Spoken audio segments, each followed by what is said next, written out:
YouTube folks and Facebook folks will see us. We are back on the Re-Education YouTube channel, as well as the Coup de Gras Facebook channel, the Center for a Stateless Society Facebook channel, and the Libertarian Socialist Caucus, the Libertarian Party Facebook channel. If you are just tuning in, this is Coup de Gras 2, Electric Luau, Day 3, and I am Logan Marie Glitterbaum. And I am a fellow and writer for the Center for a Stateless Society, a longtime wobbly, and an organizer with both, or I am both part of the Green Market Agorist YouTube channel and am an organizer with Crew Domain, the Mardi Gras crew, behind this very online festival that you are watching today. Now, normally it is not online, but that is a different story. Welcome to the pandemic times, and welcome to Coup de Gras. Well, howdy there, Internet people. It's Bo again. Don't worry, you're not watching the wrong channel. Just roll with it.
Folks, so that there's no misunderstanding today. This is a peaceful protest. This is a riot. We can tell the difference. The governor can tell the difference. Our law enforcement officers can tell the difference. In the event you didn't get that, let me show you something. This is peaceful protest. This is looting. If you loot, The next thing you can try to steal is something off of your food tray at the county jail. Because you're going to jail. That's a guarantee. And we're going to enjoy taking you down there.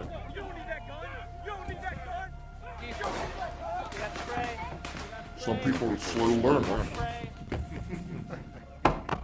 This is peaceful protest. This is violence. It's not acceptable. It's not acceptable. It's not acceptable.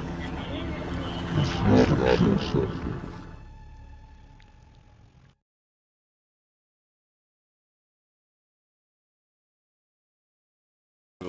We'll be talking to. Oh, hi! I didn't see you there. Welcome to the Vermin Supreme Institute. What is the Vermin Supreme Institute, you may ask? Simply, we have added the word institute to my name, Vermin Supreme. Our purpose is to inspire social evolution through the disruption of authoritarianism, to promote compassionate activism, and spread knowledge of redacted history. Through the use of humor, direct action, and mutual aid, we hope to uplift the disaffected, disenfranchised, and disempowered.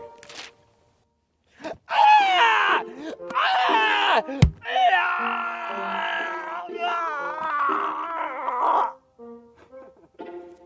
Ah! Thank you.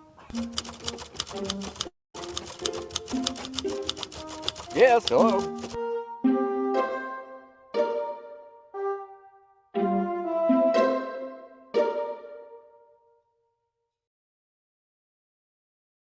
I'm so bored. Why don't we play with this thing? Ew, what's that thing? I don't know.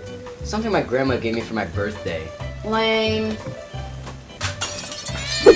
Hey kids! Hey, Uncle Brian. Why you guys looking so glum? It's just, why does everything have to suck? Yeah, I'm always so bummed out. Well, shucks kids, why didn't you say so? I've got just the thing to turn those frowns upside down. It's not more ADD meds, is it? No, it's the Thin Blue Line. Thin Blue Line? A one-of-a-kind law enforcement simulation card game. How does it work? I'm glad you asked. You begin as a rookie and collect busts to exchange for promotions as you climb the ranks, competing for the top spot, Chief of Police. Cool! But watch out!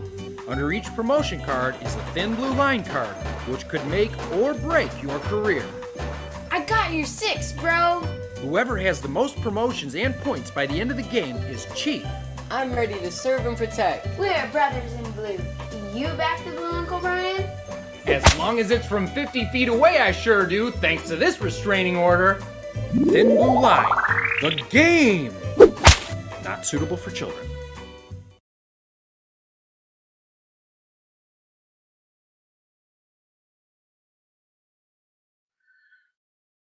All right, folks.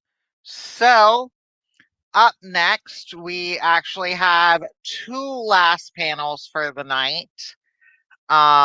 We, as our final panel, will be joined by Jay Carrico of the IWW, Appalachian Panthers, and a number of other groups to talk about, well, revolution. But up next, we are premiering an episode of the Green Market Agorist podcast, my own podcast, just a wee bit early. It would normally come out tomorrow, but we are premiering it today. I did pre-record it and was not able to get video, so it is an audio podcast, and I do apologize for that. But it is an interview with Phil of That Dang Dad, where we talk about, well, his history as a cop, and we deconstruct toxic masculinity and discuss parenting philosophies. So I definitely encourage folks to stick around, and even if what is on the screen is rather boring, I hope you enjoy what you hear and find something to distract yourself with visually in the meantime. If you're curious and you wish to watch the whole day stream, you can see the entire uncut stream on dlive.tv/green market agorist. That's AGORIST.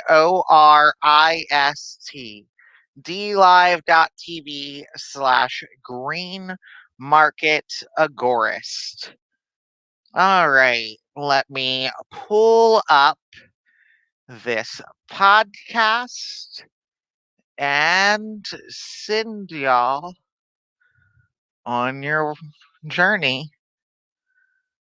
Welcome to the Green Market Agorist podcast.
What up, y'all? It's Logan Marie Glitterbaum from the Green Market Agorist coming at you from Coup de Gras on Mardi Gras weekend. And today I am joined by none other than that dang dad himself, Phil. How are you doing, Phil? Hello, how's it going? Happy Coup de Gras. Not too bad. I am blessed with a pretty flexible job where I'm able to work from home. So far, no sickness in my immediate family, and so I've lucked out quite a bit compared to a lot of other people. So feeling very privileged and blessed. Life is good. Nice. It's wonderful to hear that you're surviving the pandemic well. It's always a concern. So, yeah, you have a very unique background from a lot of our other guests on our podcast. You are very much known now for being a former cop turned abolitionist, which is definitely a very unique journey and perspective. And of course, you definitely cover a lot more than that on your YouTube channel. And I know people pigeonhole you for that, but how did that journey come about? I mean, what were your political views when you were a cop, and how did you get turned on the leftism and become an abolitionist, and kind of where do you lie on the political spectrum today? Yeah, so I grew up in Southern California and in Austin, Texas. And so I grew up in very conservative, very Republican enclaves. Very, very God, mom, and apple pie type stuff. And so when I got into law enforcement, I was full on, right-wing conservative, listening to talk radio, tuning into Dennis Prager and Rush Limbaugh in the cop car. No booing, please. Yeah, I was definitely exactly the stereotypical, just meathead right-wing cop that you would expect. And I was, I had gotten involved because I had some friends who were gay and trans and different places on the queer spectrum, and so I had started to turn into one of those, fiscal conservative, socially liberal types that everybody loves, and so that's kind of how I spent the tail end of my career. The city that I worked in was predominantly first generation immigrant, a lot of poverty, a lot of a lot of human need that was being unmet in the city. And it really started to weigh on me towards the end of my career, but I didn't really have, I didn't have the lingo for it in my brain. I didn't have the theory or the philosophy to really know what to do with that. I was a big kind of, just world fallacy guy. Like, well, the world is the way that it is. Got to work hard, got to whatever. And it wasn't until way after getting out of law enforcement that I started to, actually the first channel that I came across that I would say set me on a course to leftism was Philosophy Tube. I was cruising around YouTube looking at philosophy videos. I just run into this strange man named Slavoj Žižek. I was like, what's this all about? What a funny character. And so I started Googling Žižek lectures. Yeah. And so, the almighty algorithm foisted Philosophy Tube onto me. This video that caught my eye, and it was called Why the Left Will Win.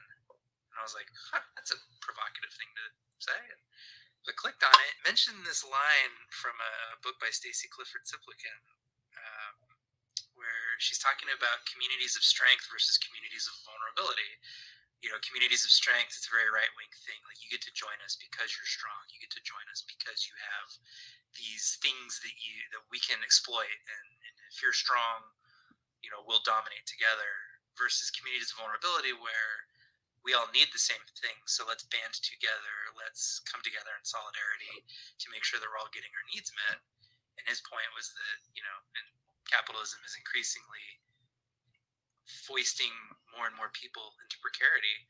More and more people are vulnerable and are going to need to band together. And I just found that for some reason, that got past all my right-wing talking point armor that I had built up. And I was like, yeah, wow, that really rings true with my experiences in the community that I worked in. There were so many people that were living in precarity, so many people that needed things. And I was just really attracted to that idea. And that kind of set me off into Left Tube and, all the different characters therein. And I think kind of the place where I fall now is probably closest to anarchism, I would say. I've really grown to appreciate the arguments against unjust hierarchy and arguments against the state and borders, and kind of goes hand in hand with my stance on prison and police abolition. It's just that these are inherently unjust things that inherently create misery and create oppression. And I would like us to be rid of them. So, would you agree with the statement, all cops are bastards? Yeah, I would definitely agree with that statement. When I was a cop, I was definitely a bastard. The way that I explain it to people, because I've known quote-unquote good cops, and there were times in my career that I would have said I was one of the good ones back then. Like, I would have claimed that towards the end of my career. I've got friends and family that are still in it, and people that come to me and say, well, look, this cop treated me with respect, did this and did that, helped my family out, he didn't do this, he didn't do that. How can you say that cop's a bastard? And I would say, okay, well, go ahead and ask that cop, how many bad cops did they ever rat out in their career? And the answer is always 0. Good cops never rat out bad cops, and we all see bad cops do bad shit, and we never rat them out. So it really doesn't matter that we individually are nice or we individually don't do this or do that, because we protect the system. We protect the structure. When the structure is threatened, we rally around our bros, and we rally around the people that are in uniform against the public. So, some of the nicest cops I've ever met never ratted anybody out for anything that they did. So they're as much a part of the problem as anyone else. So, how do you think that anarchists and other abolitionists should approach cops. I mean, some people hear all cops are bastards and think that we should approach cops with hatred. And I'm just curious how you think, as a former cop, it is best to actually approach cops. Because I find that hatred usually is not the best way. Yeah, I would agree. I mean, well, I guess it depends on your goals. If your goal is not to, if your goal is not to get caught, not to win people over, and if your goal is just protection, pure self-preservation, then I would say treat cops with the utmost of suspicion, because all cops are liars. Police will lie about everything. So, never trust a cop. But absolutely, I would say that for me, the phrase and the concept "all cops are bastards" it's a political statement. It's a system statement, or a structure statement. And so I guess I like it because it's provocative. You know what I mean? It kind of shocks the hearer if they've never heard it before, and it invites a conversation. But yeah, I would say, I mean, it really depends on whether you're trying to do de-radicalization work or not. There's a lot of people who have every right not to want to do that, for protection purposes. And because they've been abused or traumatized, and I would never say that everybody should have to do that, but de-radicalizing a police officer would be like de-radicalizing anyone else from a right-wing cult. It's a very cult-like atmosphere. It's very insular. It's very us versus them. So the same kinds of de-radicalization approaches that you might take with somebody that you're trying to, woo out of the Proud Boys would be a similar approach you might use with law enforcement. I don't know if that helps. Yeah. Now, have you ever had the opportunity to take those type of approaches with some of your cop friends? And have you seen any success with such de-radicalization methods, even if just minor? Not really. I moved away from. I moved pretty far away from where I was a police officer, and I kind of just lost contact with most of my old friends. I have a couple that I was actually really tight with that I was kind of wonder, whatever happened to them. But I have not myself gone on that journey yet. I'm still. I don't know. I mean, to be honest, to be really honest with you, I'm afraid of it. I'm afraid to do that.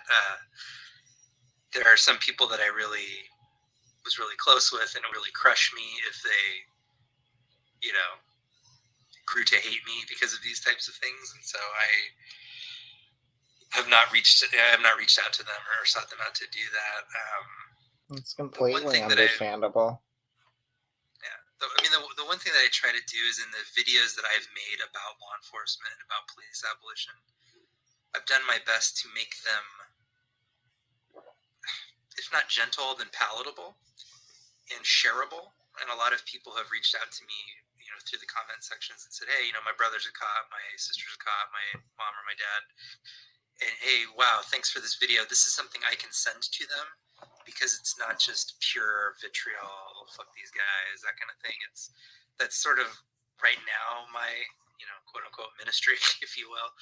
But yeah, I'm not quite figured out how to personally start doing that work yet myself.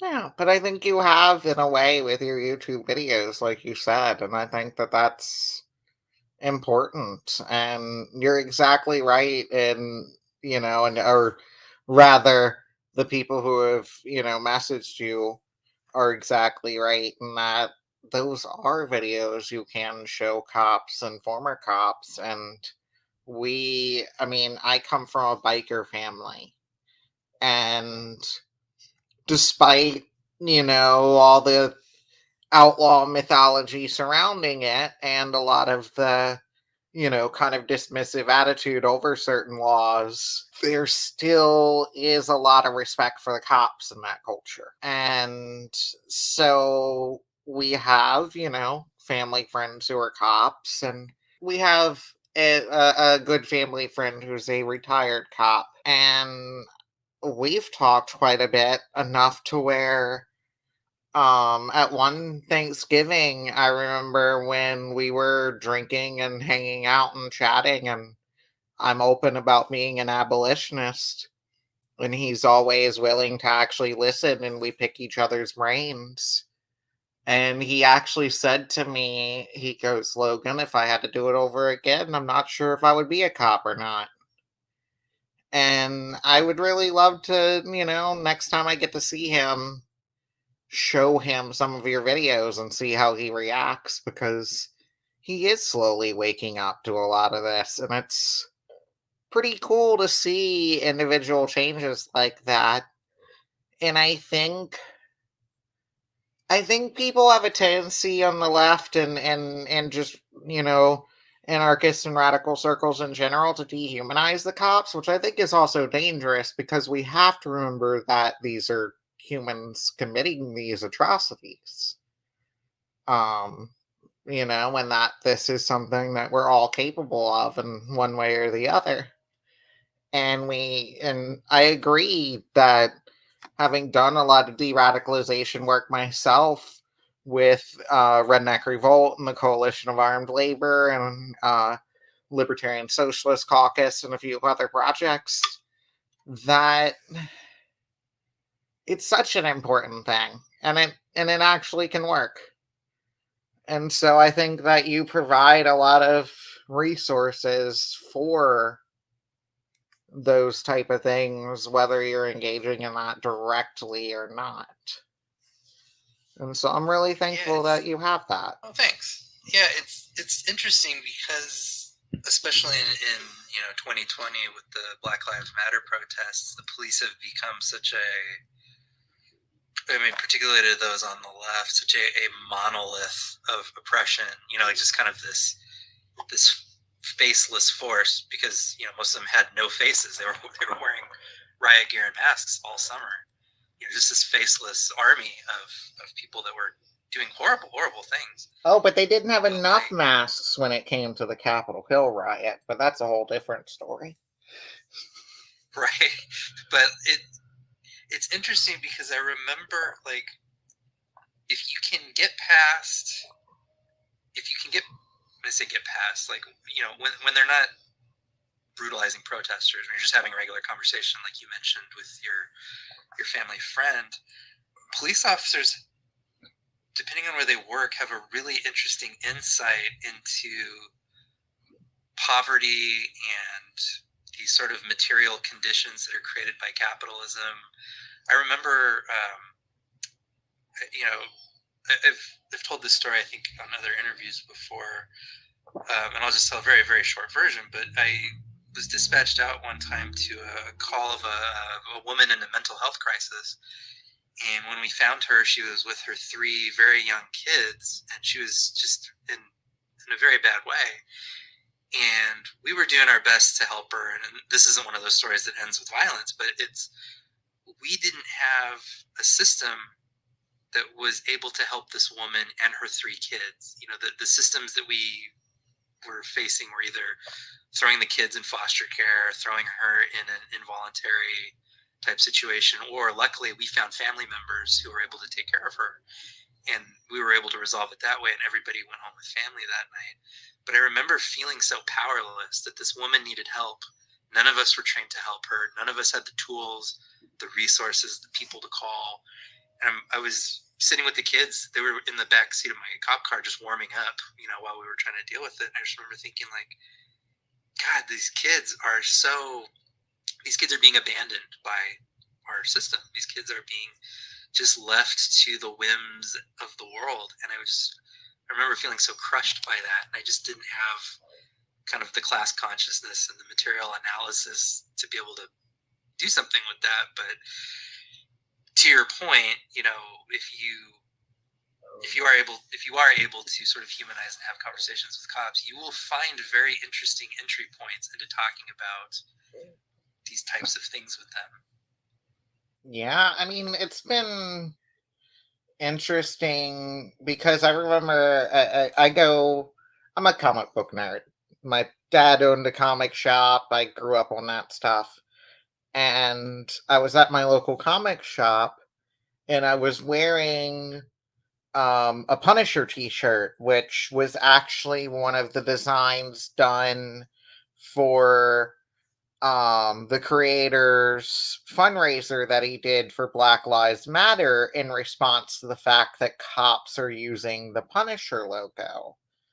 And it was beautiful because it's got it's one of my favorite shirts. It's got the Punisher skull in the trans pride flag colors with like flowers all around it, and it says "Say her name" underneath. And I was wearing that and the mask that came with it, which just says Black Lives Matter on it. And one of the other customers there who was just hanging around that day, because a bunch of us just hang around the comic shop and talk for hours. And one of the customers there was a cop. And, just the conversations that we had. And yeah, he had some disagreements with a lot of the Black Lives Matter movement and the defund the police movement and stuff, but it seemed that in those conversations, at least, his worries about sending mental health professionals or other people to calls without police backup, seemed to be out of genuine concern for the safety of those people. And it was interesting to kind of just pick his brain and dissect it. And I mean, I'm sure he wasn't telling me all his true feelings on everything. I'm sure there's a lot in cop culture where there's a face that you put on just like anybody does and to the public, and you won't say the most heinous shit out loud, but I don't know. It was just interesting, and there's been a number of situations that I've been in that I've been able to just talk. And I remember one of a really funny situation was when I was working the Pride Festival. I was working the table for our local Pink Pistols chapter that existed at the time. And there was a man who approached our table and started, just asking us questions about like, oh, just seeming genuinely interested in like, oh, cool, y'all are a queer gun club. Like, I've got queer family members, blah, blah, blah. And, he mentioned casually that he was a cop. And, I, knowing that the only people in the state that I'm in can, or that I was in at the time, the only people that can do licensing in a lot of the trainings around there are either cops or NRA.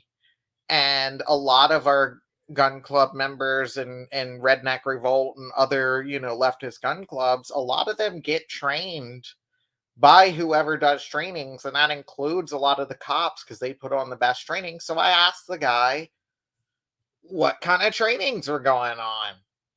And other leftists who were in the club got in that Pink Pistols chapter got mad because I asked a cop what resources they knew around town. And I don't understand that purity. And it's not like I was giving that cop any info about any membership, anything that we, where we meet, anything.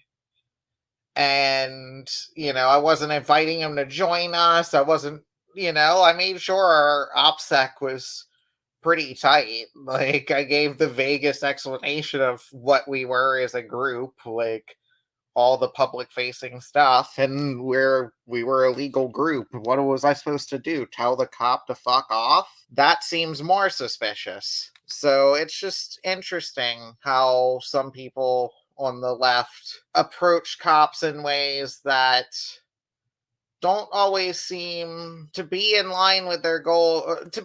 I mean, I understand that it's in line with their morals, but it's not really in line with the best ways to achieve their goals. Yeah, there's been a couple.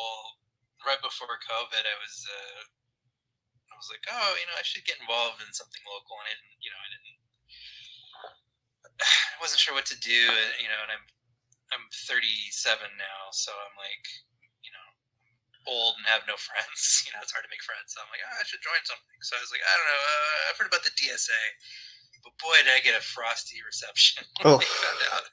I used to be a police officer. Like, man, I just did not connect with that group at all, and ended up leaving. And then COVID happened. I was like, hey, whatever. But yeah, I don't begrudge anybody for not trusting. Oh yeah, I'm an ex-cop. I'm good now. Don't worry about it. Like, I don't begrudge people for not trusting that, but I definitely felt like, ooh, not welcome here. Yeah, I mean, my first introduction into actual, like, anarchist organizing was joining the Industrial Workers of the World, but we definitely have a rule about no cops, and I think that includes former cops. But, I mean, that's out of safety, and I think any radical former cop who turned abolitionist would absolutely understand that, security, that security concern. But at the same time, like, it is kind of a bummer, especially in terms of restorative and transformative justice, because I mean, what I've seen out of your work, I really admire the ways that you've grown and the analysis that you have now. And it's kind of a shame that a lot of groups are suspicious to the point where they're not willing. And I mean, no matter how understandable it is, like, I think you're an asset. Yeah, I don't let it hurt my feelings too much.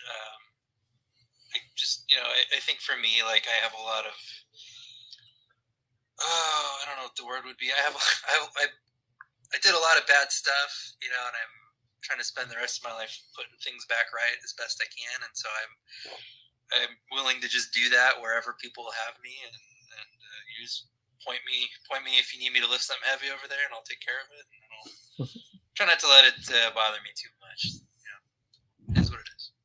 Yeah, I have definitely been pretty heavily involved in the police and prison abolition movement for a long time. So when I found your work, it was kind of a breath of fresh air and a different perspective, because I'm so used to just seeing it from this perspective. But I mean, I've talked to, when we were doing our occupation with Occupy Prisons, outside of our local prison over here, or where I used to be, we ended up spending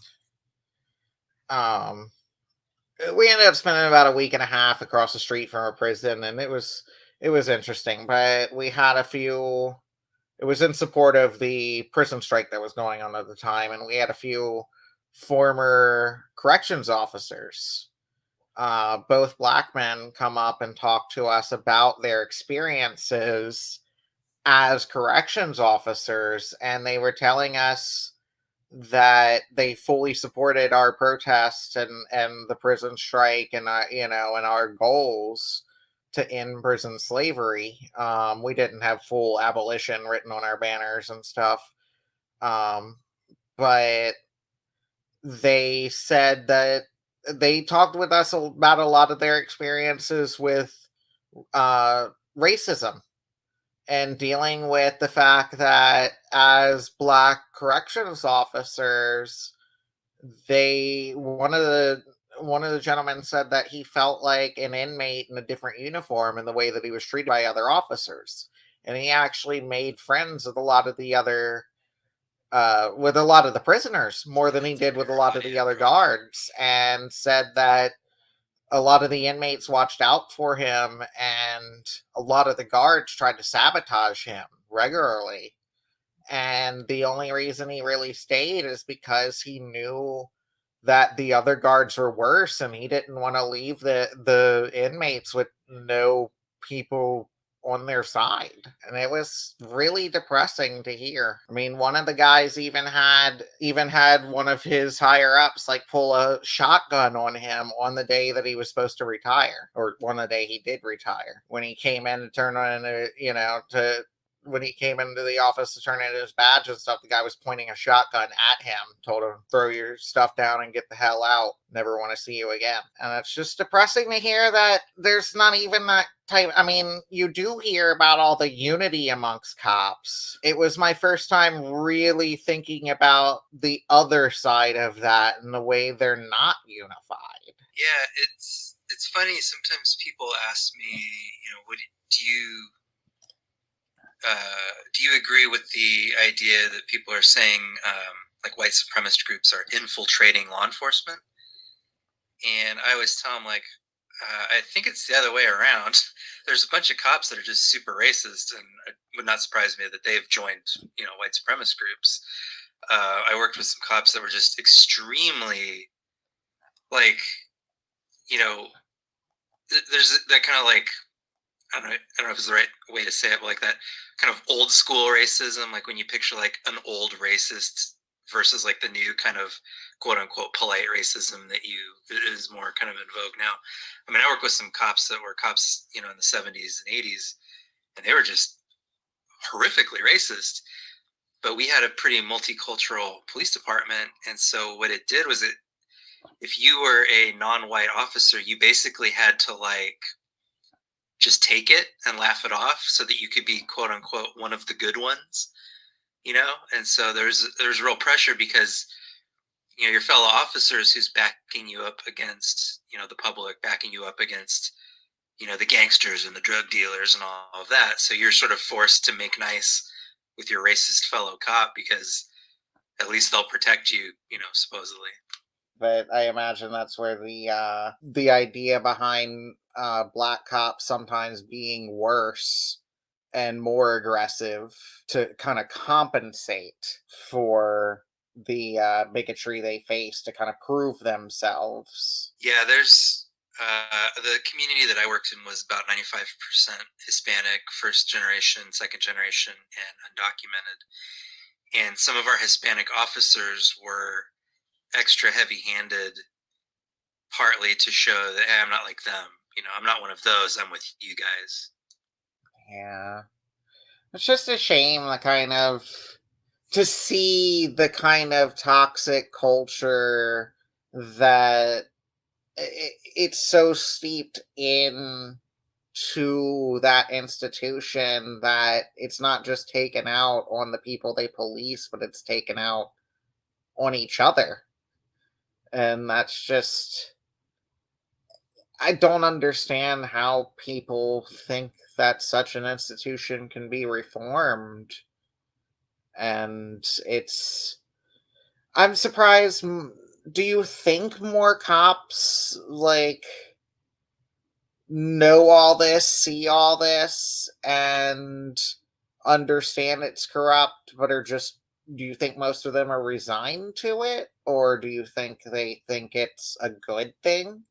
It is the way it is? Like, I mean, I'm sure it's different for every individual officer, but what was kind of your feel from other officers? Yeah, in my career, I tended to gravitate towards officers that were not, as corrupt, not as egregious in the things that they were doing.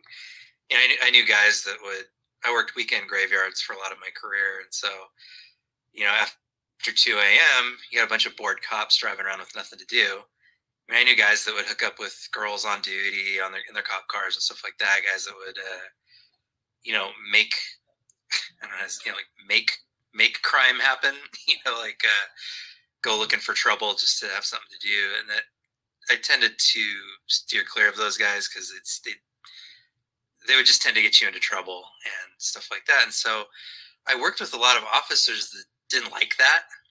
That were not in favor of the corruption. They were not in favor of the on-duty shenanigans and the abuses. And I work with a lot of people that really they didn't like to fight. They did not like watching other officers beat the crap out of suspects. But I think there's a sense that, like, well, someone's got to do this job, and it's a dangerous job. And so you got to have a bunch of rough people doing it. And so this is just kind of what you get when you get a bunch of people together that are able to, quote unquote, make the tough choices and do what needs to be done out there. You just, so I think they would say, yeah, it sucks, but what can you do? Because, I mean, what are we going to do? Abolish the police? So.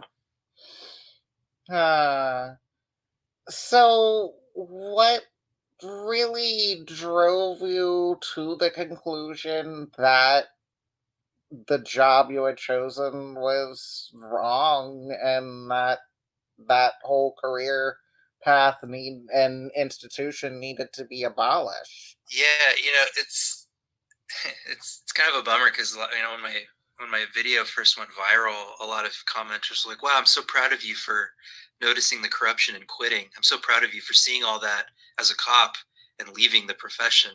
And I had to be like, I didn't leave because I didn't leave because I had a change of heart. I left for other reasons, and later realized, like, oh my God, that was horrible.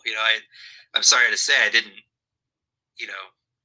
I was probably one of the cops that would have said, yeah, it sucks, but what are you going to do? For me, it was getting away from it for a long time and sort of reflecting back on the kinds of things that I had done, particularly as I had made more friends in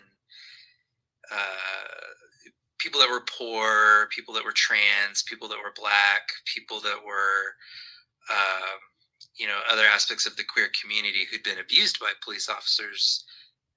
Being outside of law enforcement and getting closer with those people and hearing their stories of things that had happened to them, I would reflect back on things I had done and went, oh yeah, wow, I guess, yeah, wow, that is pretty rough, that's pretty terrible.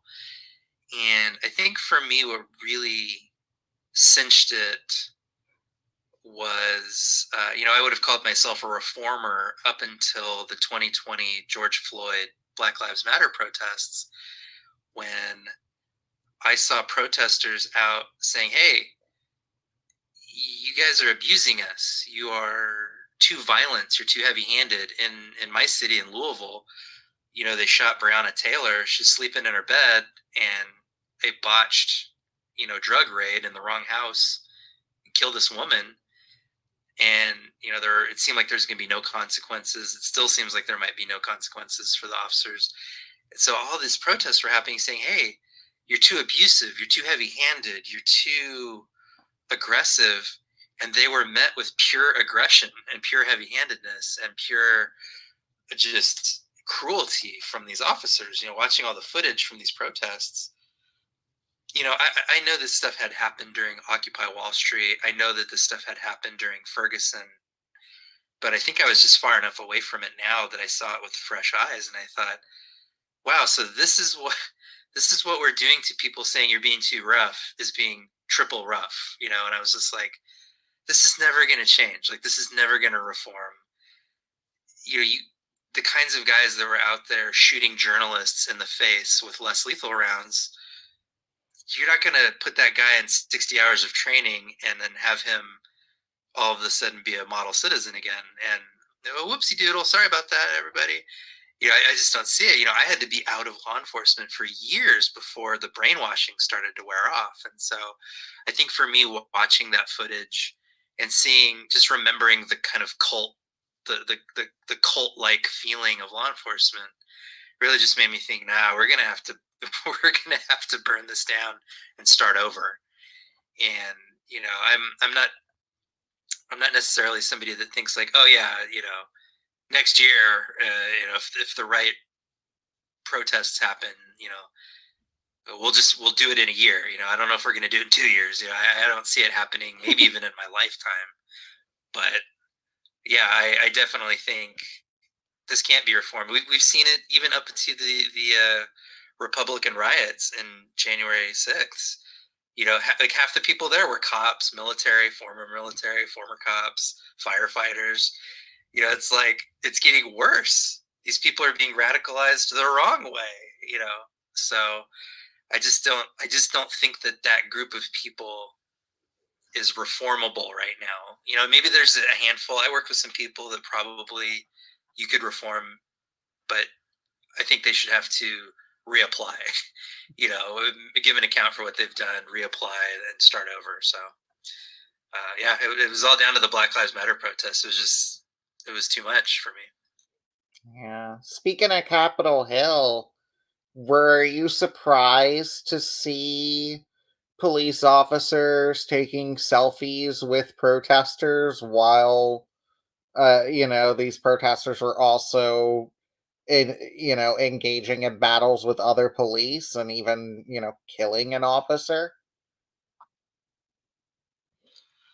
No, I honestly wasn't, because that's, you know, I was, when I saw that footage, I was just thinking back to the, you know, 30 people that I used to work with that I'd be like, yep, they do something like that. Yep. You know, like, especially in the Trump era. I wasn't a police officer during the Donald Trump um, administration, but I was on Facebook right at the beginning when Trump got elected, and I was pissed off about it. And I was like, "This is awful." I posted this big screed on Facebook before I deleted my Facebook, and a bunch of my former guys that I used to work with hit me up like, "Dude, what's wrong with you? He's the one who's finally taking shit seriously around here. He's the guy he's finally going to do what's right by us. Finally get rid of all these, immigrants and all these Muslims." And like, so much of the Donald Trump strongman approach to governance appeals to the police officer mindset of strength and aggression and control. So it doesn't surprise me that a ton of cops were involved in the riots and supported the riots. Like, of course they did. Speaking of, strength, aggression, control, all aspects of toxic masculinity and other things that you cover on your YouTube channel, you're not focused just on your past as a cop, obviously. Far from it. You do have some videos, talking about fatherhood, talking about masculinity, and kind of, discussing your feelings on that and your journey on those issues. And I was just, curious if you can kind of go over your thoughts and especially like how you think uh toxic masculinity and a lot of that had to do with the background that you came from. Yeah, so like I mentioned earlier, I think I mentioned earlier, I was raised in a pretty religious household. I was raised in a super conservative religious part of Orange County, California, and then later in Texas. And so much of what I grew up with was like the man as the provider, the man as the breadwinner, the man as the spiritual head of the household. And that was just what was modeled for me for basically my entire childhood and teen years. And when you get into law enforcement, so much of the conversation in training is about officer safety. And so that's why we're always doing gun training, we're always doing hand-to-hand combat training, we're always doing situational awareness and all this kind of thing.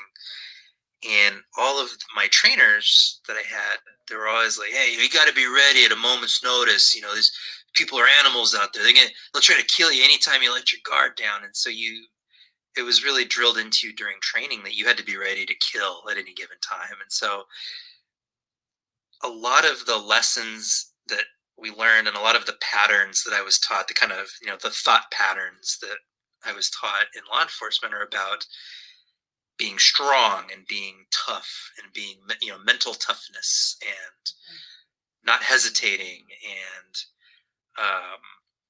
not backing down, not showing weakness. When I was in training in my community, where I was a police officer, there was we were part of the main narcotics corridor that comes up from Mexico into Los Angeles County. So there's a lot of drug dealers and a lot of gang activity. And so my trainers would tell me, "Hey, if they sense that you're weak out there, they'll pounce on you. So you got to be tough. You can't back down. You can't apologize for nothing. You got to be strong and you know, and stoic and all that stuff. And so it really dovetailed with a lot of the lessons I had that a man needs to be the rock of the household. He's the emotional core of the house, the anchor point. You know, it's just a very, it all feeds into this fear of looking weak and this fear of not being strong enough. And so, you know, a lot of, you know, I don't think most men or anybody can like maintain that level of you know, aggression and that level of you know, performative uber masculinity.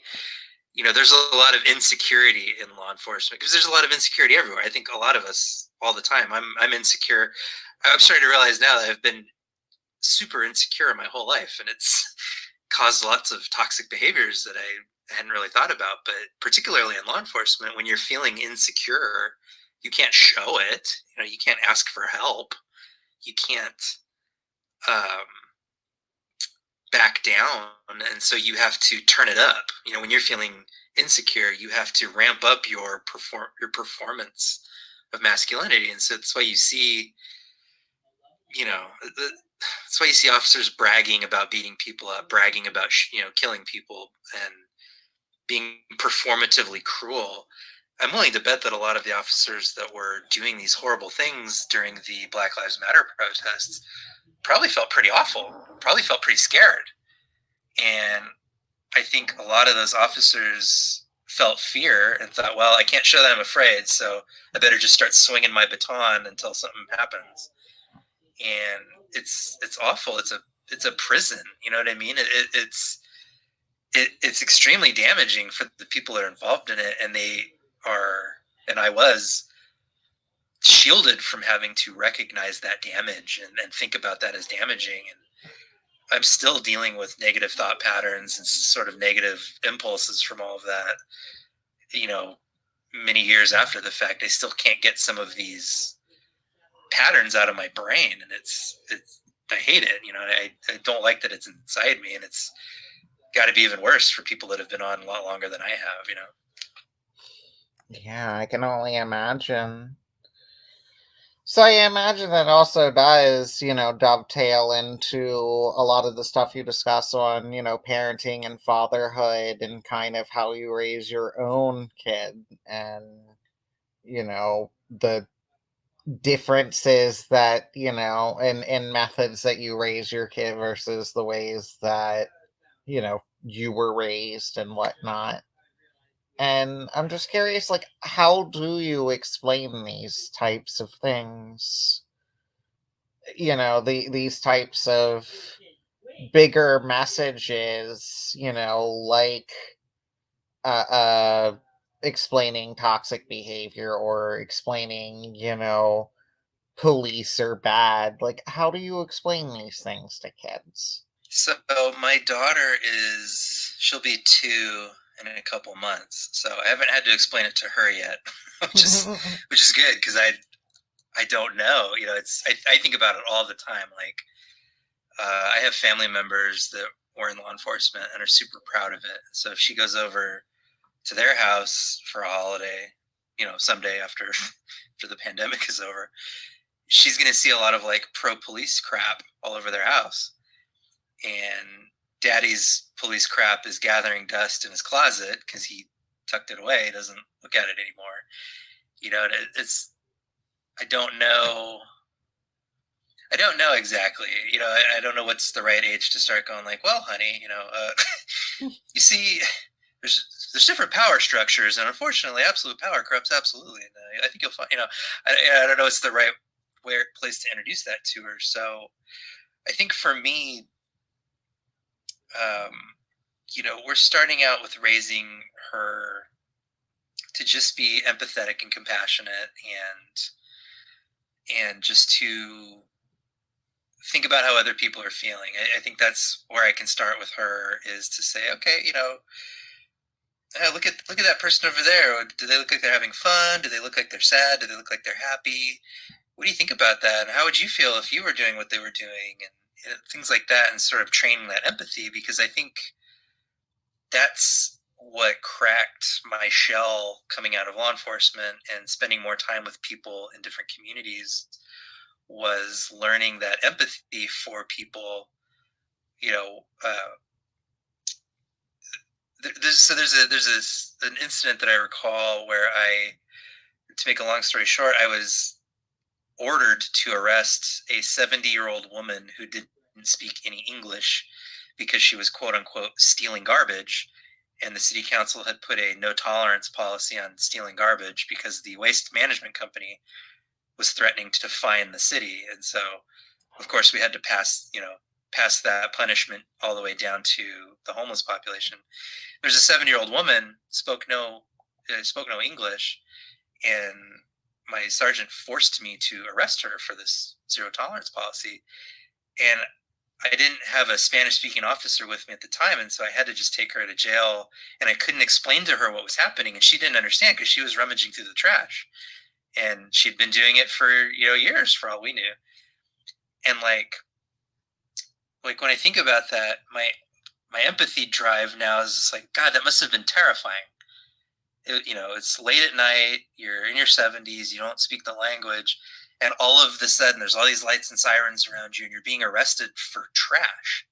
It doesn't make any sense. It's Kafkaesque. It's horrible. And so, like, I think on that now, and I felt bad at the time. I was really upset about it at the time, and even more so now. And so I think for kids, I think that's where I'm going to start with my daughter and just say, hey, how do you think they feel? How do you think she feels? How would you feel? That kind of thing. And then sort of building on that foundation going forward. We got her a book by an author named Teresa Thorne called It Feels Good to Be Yourself. And it's a book about gender and gender nonconformity from a woman whose daughter is trans. And, but it's a kid's book. And so it's just about feels good to be yourself, and whatever you feel like, whatever your gender feels like to you is valid and cool, and and that's written from a kid's point of view. And so when she's ready for that, we have that on standby. And I think just kind of getting her out into the community and hanging out with different groups of people in different places and just getting to know different people, I think that's kind of our strategy, I guess. And so yeah, but luckily I have a couple of years before I gotta figure out how to frame all this. I don't know if you listen to David Rovix at all, but he's a wonderful anarchist folk musician, and I've had the joy of meeting him and hanging out with him a number of times, and he's just an absolute joy to be around. But he's got a song, Watch Out for the Cops, and there's this version on YouTube of him singing with his daughter on his lap, and she's singing along, and it's just the most adorable thing. And to see radical parents raising their kids with these messages just casually, being shared, it's really heartwarming, and it gives me hope. And seeing the amount of amazing children's books like you talked about that are being written and coming out, and seeing the ways that people are talking about radical parenting and peaceful parenting, and I don't know, it's just really wonderful to see people discuss these subjects. And we need to promote more radical parenting. So I was really excited to see that, you cover that topic to any extent, because you really don't see that on leftist channels that often, even from leftists who, leftist YouTubers and stuff who do have kids. So. Yeah, I think one of the most important, or what I feel will become one of the most important things that I've sort of taken away in my journey into leftism and anarchism and stuff like that, vis-a-vis parenting anyways, like the idea that, hey, your children are people. They are, you may be taking care of them temporarily, but they are people with their own agency and their own, they're full people. They're not your property. They're not yours to just mess with any which way you want. They're people, and you owe them respect, and you should talk to them as, more or less as equals as much as possible. That you should be treating them with the equal rights that you would treat any other human being. And my upbringing, I wouldn't say it was abusive per se. I have some religious trauma from church for sure, but my parents are kind and generous people, but I was definitely raised in a very hierarchical family, and there's, the people up here, you respect them a lot, and people down here, you need to be quiet and listen to them, and they get to make the rules, and they're the boss, and you're the kid, too bad. And so I think for me, that's something that I've really taken away, and that I'm planning on exploring more. And I think, hopefully I continue to do this channel for many years, and I would love to develop more of that, because you're right. I think one of the things, I feel like one of the older lefty YouTubers out there. I'm 37. It seems like a lot of the people I watch, at least, are in their 20s. So I feel like maybe I'm one of the older folks here. So hopefully I can pass on some good dad lessons for when they're all having kids. Right? I mean, you can't brand your channel as a dad and not be giving out dad advice. Exactly. And speaking of your channel, I really enjoyed your recent video on disability and, accessibility. And the thing that, and I've heard it many times before, but it's just something that has always resonated with me, is the idea that disability is something that we all share, that we all end up experiencing at some point in our lives if we live long enough. And so it's a form of oppression which we all face, and therefore need to work together to make society more accessible, that it's not an individualist issue. And I really appreciate seeing that perspective being put out there more and more, and seeing more people talk about that. And I don't know, I wanted to say that was awesome. Well, thanks. Yeah, so my day job now is doing user experience research and user experience design for my company, and so it really started out. I was working on an e-commerce team, and we had a store, an online store that's sold stuff, and part of my job was to make it easier to use. And so I'm like, oh, okay, I'll look up this and that, and I was never intending to get into disability studies, but through learning to be a better designer, you encounter accessible design and stuff like that, and I go, oh, okay, that's kind of interesting. And then it really just blew my mind when I started looking into it and realizing how pervasive disability is, in our world. It's both everywhere, and in ways that are invisible, and in ways that are temporary, and in ways that are situational. And I had never really thought about it before. And yeah, when I was reading Robert McCruer's book, Crip Theory, and he's like, yeah, disability is the one identity category we'll all enter at some point if we live long enough. I was like, Jesus, he's right. Like, oh my God, I never thought about it. And so I started to just do a little research on my own, and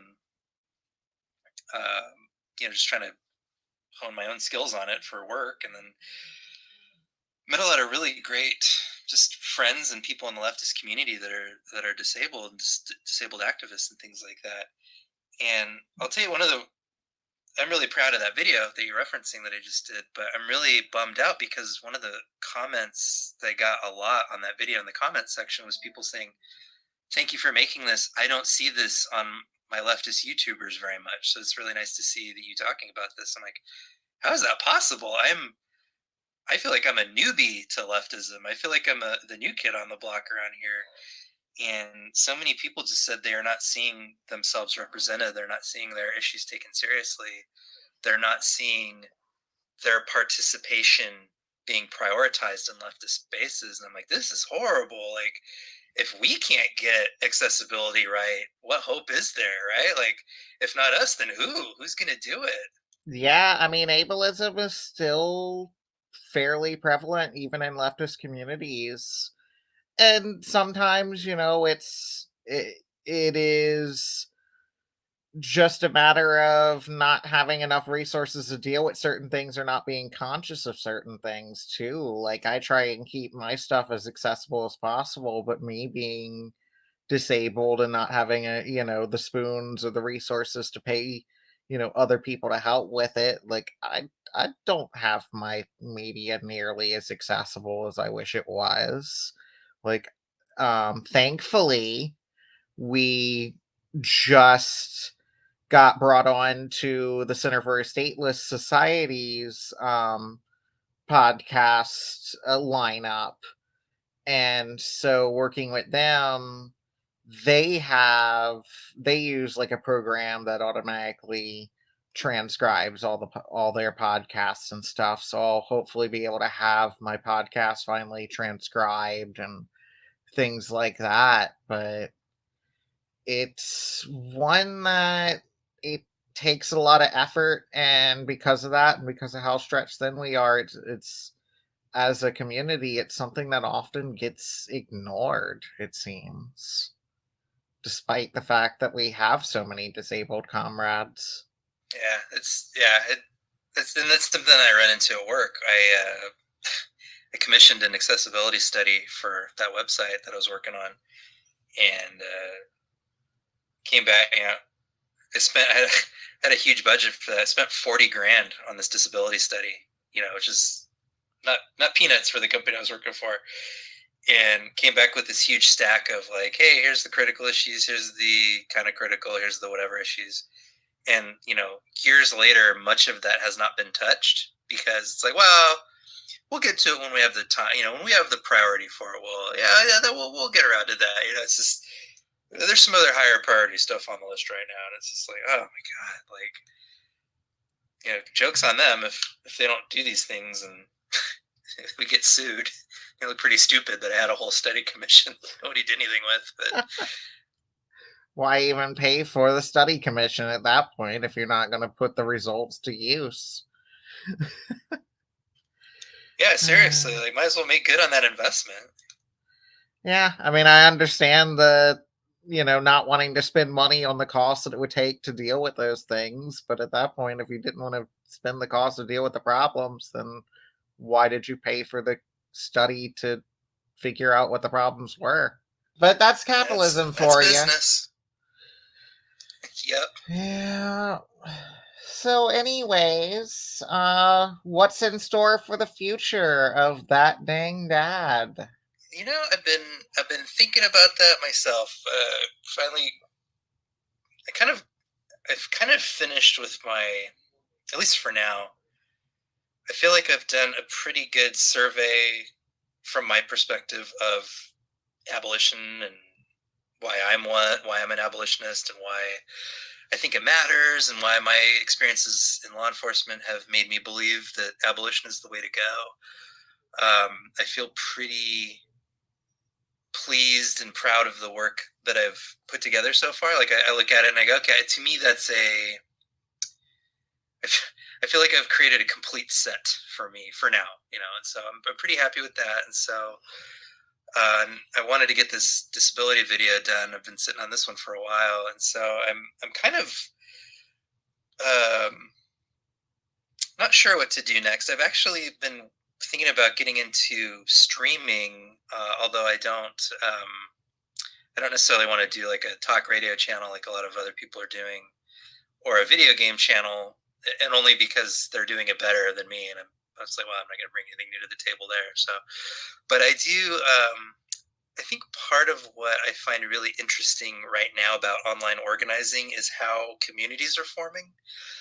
Um, it's like I said, I'm 37, and so I'm having to relearn digital socializing every 5 years now.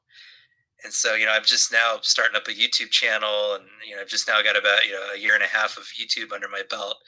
And it seems like so many people are migrating on to Twitch now, and they're like, "Oh no, that's where everybody's hanging out, is on Twitch." I'm like, "Oh man, like, I just now got a Discord. I just now got on Discord. I don't even have one." And so I'm just trying to learn about how these communities are forming, because I think that's the hole in my game right now, is that I am not forming communities or organizing communities, or part of that organization process. And so I think, what's next for my channel, I'm sure I'll come up with some kooky videos, once a month or so, but I'm really interested in learning more about organizing and growing communities, things like that. I know leftists are always trying to get a general strike going. every month we're trying to get that general strike. It just won't start, but I'm really persuaded by that concept. Like, wow, if we could all get on the same page on this thing, we could really do something cool. And so I know a lot of organizing has to happen offline, but just as a digital designer and a digital citizen, I'm really just interested in how these communities form and what I can do to help them form and grow. Yeah, that would be exciting to see what comes of that in general, and what kind of networking you're able to do and what kind of communities you're able to get involved with and help build up. There's definitely a lot to be done. Yeah, I've noticed there's a lot of work what needs doing. So it's exciting for the people that have the energy and the capacity to do it, I think. Oh, absolutely. We have plenty to keep us busy for quite a long time. It may seem like an uphill battle, but we're making some decent strides despite that. I mean, shoot, just think of the fact that defund the police is a rallying cry that's discussed in mainstream politics now. Yeah, I gotta tell you, as a former cop, the fact that defund the police is even being talked about in mainstream media, even if they're down on it, the fact that it's part of the national conversation is a mind-blowing win for it doesn't feel like one right now, but I gotta tell you, back when I was in, you would have never heard that. That wasn't even entertained. Like, they wouldn't have even stooped to respond to it. They would be like, "I get out of here." So I mean, like, the conversation is changing. Yeah, and I mean to see that, we have, even if not many, a small number of politicians in office supporting those movements is just it's mind-blowing that we're this far, honestly. I didn't think, I've only been organizing for, a decade or so, but even, in that decade, from seeing the kind of stretch just from like Occupy, even seeing how we've progressed and how the conversation has just gotten so much more radical around all these issues, not just policing. And I don't know, it gives me a lot of hope that we are actually pushing forward and making real changes, and slowly but surely. Yeah, I think something that I always tell people, particularly they'll ask me about, do you believe all cops are bastards, or is that, should we say that, or is that bad optics? One of the things I always try to remind people, at least from my perspective, how I grew up and the communities that I rolled in, was until I was in my 30s, I had never met or heard anybody that was a proud communist. I met an anarchist once when I was in my late 20s, I didn't really understand them. But like now you hear people saying, "Hey, I'm a socialist. I'm a communist," or "Hey, what's so bad about socialism? What's so bad about communism? What's so bad about anarchy? What's so bad about the?" Like, I had never heard people being out loud and proud about these things before, and it was really, for me, as somebody that grew up with these ideas were like unheard of. It's really powerful, and it doesn't seem like it at first because you get a negative reaction. Ugh, what? You're a communist? Haven't you heard communism killed 10 million billion people? Oh, you're an anarchist? Well, you just want chaos? But it's like, to have so many people being proud and out loud about these things, it's it's compelling, and it demands consideration in a way that is subtle, but I think it's extremely powerful, and I think we're seeing it take root right now. So I guess I just say that to say, like, to the audience, to the people that are listening, like, be proud, like, be proud to be out loud about it, because it is winning people's minds slowly but surely. Yeah, and things definitely won't change if we don't continue to push, so there's no reason not to. Yep. But yeah, so do you have any parting advice for not just, former cops specifically, but anyone who has a past that they regret and that they wish to move forward and do good? Do you have any advice to give those type of folks? I think so. For me, and at least my personality, my first temptation when I switch gears on something, particularly, come out of law enforcement, I've grown to really regret a lot of it, is I think there's a tendency for people to want to throw themselves into the opposite thing in like a really big way. Like, okay, I did a lot of damage, so let me throw myself in the other direction and try to do as much good as possible as fast as I can, and really um, either overextend or burn out, or in my case, to take up space that I haven't earned yet. We were talking about former cops, and to some extent former military, being a little suspicious in leftist spaces.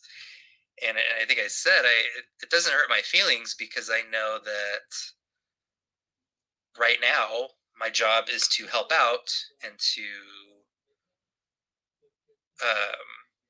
it sounds funny coming from a guy with a YouTube channel, but to be a little bit quieter and to just listen and to say, hey, what do you need me? Kind of stuff like that. And so I think for people that are coming out of, be it a radical past, or I guess it's say a reactionary past, people coming out of, you know, being a jerk online, being a troll, being a channer, a 4channer, being a, whatever, former, everybody's talking about the Boogaloo Boys today, so it's supposing that you come out of that and you actually do want to do some good work or whatever. I think people like me, we can't just come in and go, hey, let me take over this space, and let me help out, let me take it over, and let me show you what to do. It's like, no, it's you've got to be a little humble now. And the temptation is there to be like, yeah, but I got to put things right. And it's like, okay, part of putting things right is shutting the fuck up and listening to what you put wrong, because there's a lot of things that I didn't even realize were harms until somebody told me, hey, that was really harmful. Hey, man, that was really scary. Or when you talk like that, it's extremely triggering for this kind of situation. And so, yeah, I think those of us that have a past that we regret and we want to make it better, like, awesome, keep up the good work, but you don't have to do it all today.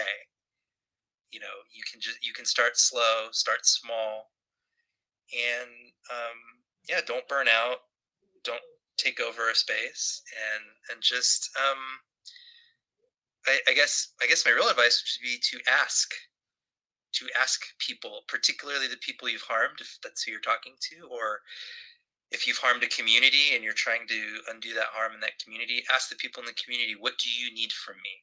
How can I set this right? How can I, if not repair what I've done, what can I do to restore trust, to restore peace? How can I help? And then shut up and listen, and then do it. let the people, we need to let the people that we've hurt dictate the terms of that kind of restorative justice and that transformative justice, and we need to let them lead the conversation. So I guess that would be my advice. Oh, thank you. That's beautiful advice, and I really hope that people can take that to heart and learn and grow from that. If that's something that they are, if they are seeking to make up for things, because we all have things, small or big, that we regret, and we're all on paths of healing to varying degrees. So I think that advice is really relevant to a lot of people, even people who don't have huge regrets. Is there Where can people find you online? I know your YouTube channel, That Dang Dad. Is there any other places that people can find you online if they're looking for your content? Yeah, I'm on Twitter as That Dang Phil. You know, decided not to have my my channel and my main name match because I'm great at branding. I do have a Twitter account for That Dang Dad as well, just so that someone doesn't steal it and post racist memes on it or whatever. So, but yeah, I mainly hang out on Twitter as That Dang Phil, and like to think I'm pretty approachable and pretty nice on Twitter, and so feel free to give me a follow and say hello. And I'm pretty responsive in the comments of my YouTube channel. I gotta tell you, I got one of the best YouTube comment sections on YouTube, bar none. Very respectful, very interesting conversations happening in there. A lot of people opening up about. I mean, people are sharing some really deep stuff in my comment sections, and I'm really proud of that. And I have not had to moderate it as badly as I thought I might have to. I'm sure there's a whole bunch of stuff junking up in the held for review section, but yeah, I try to create a pretty welcoming environment, and I like to be pretty approachable. So come say hi and check out a video or two. Tell me what you think, and yeah. But hey, thanks for having me on this. This was fun. It was really nice to meet you and get to learn about your event and get to learn about all this. Absolutely. Thank you for joining us. I'm sad that you couldn't join in person for Coup de Gras, but I'm glad that we at least got to pre-record this so we can share this. And whether folks are listening to this at Coup de Gras or after, I'm glad that y'all got to listen. And if y'all wish to find more, you can do so by going to greenmarketagorist.wordpress.com. There you can figure out ways to support the podcast. You can also find links to my writings, as well as to my YouTube channel, which is currently down, but will be back up, as well as my BitChute channel, and soon I will have my library channel up on there as well. So thank you again, Phil, for coming on. It was absolutely amazing having you. And yeah. Yeah, thank you. This was great. I really appreciate it. Thank you for the invite. Absolutely. Anytime. And you have a wonderful night. And I hope that everyone else has a wonderful night, morning, day, whatever time you are listening to this podcast. And I'll see y'all next time. Bye.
What up, y'all? We're back. I am Loca Marie Glitterbaum, fellow and writer for the Center for Stateless Society, host of the Green Market Agorist podcast and video channels on YouTube, BitChute, and Library, and also a member of Coup Maine, the organization, the Mardi Gras crew behind this very festival. Welcome to Coup de Gras 2 Electric Luau. We are streaming live on DLive TV / Green Market Agorist, as well as on the Re-Education YouTube channel and on the Center for a Stateless Society and Libertarian Socialist Caucus Facebook pages, as well as the official Coup de Gras Facebook page. So follow us there, follow us on Twitter, Minds, D2 BitChute, Float, MeWe, Collectiva. We're pretty much everywhere. Anyways, next up, we have our last panel. And without further ado, I will introduce Jay. How are you doing today? Hey, I'm doing great. Yourself? Oh, wonderful, wonderful. I am so glad you are here. I'm glad you could make it out for the last panel here. Thank you so much. It's an honor. Yeah. So I hear you have a multimedia presentation for us, which I am looking forward to. I'm sure you can see at the bottom of your screen on the StreamYard app, there is a share screen button, which both allows you to share, or there is a share button which both allows you to share your screen and share video uploads as well. So anything that you need to add in there, feel free to. And there is a chat off on the right, and I will let you take it away. All right, cool. Well, when I heard that I was doing a presentation for Coup de Gras, when I was asked, I wanted to do something that could help folks out who are engaged in mutual aid and organizing. From my years of experience, but a comrade of mine made a video introduction that I'll share with y'all now, so you can know a little bit about some of the stuff I've done and worked with in the past.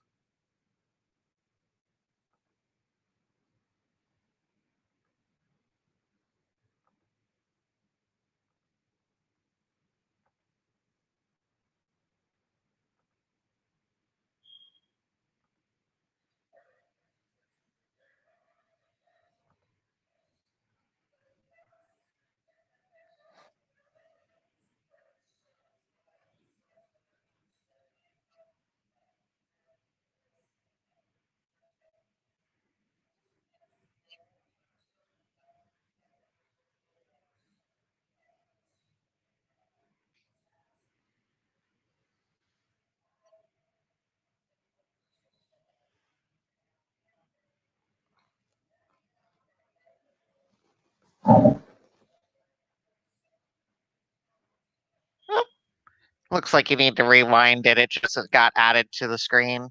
And make sure that when you do that, that you click the sound on as well when you click share screen or any videos.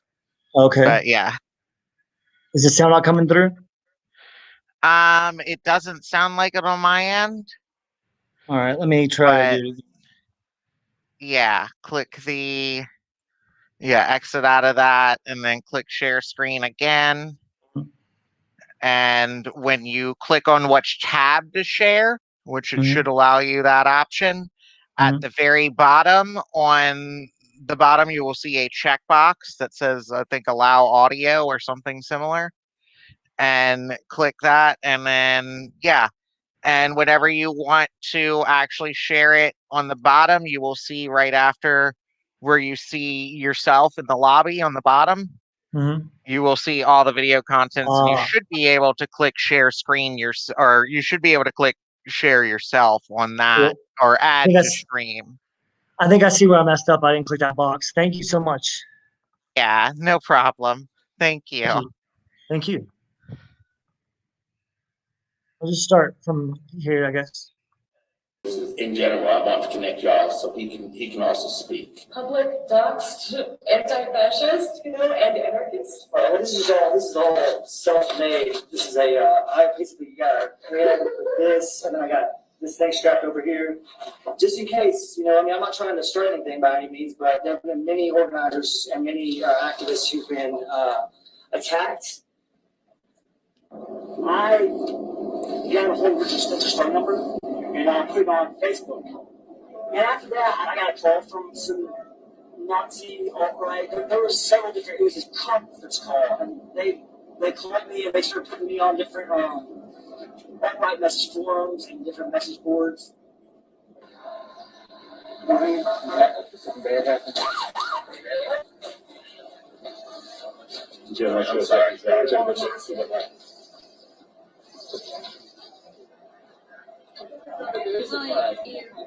Somebody's fighting.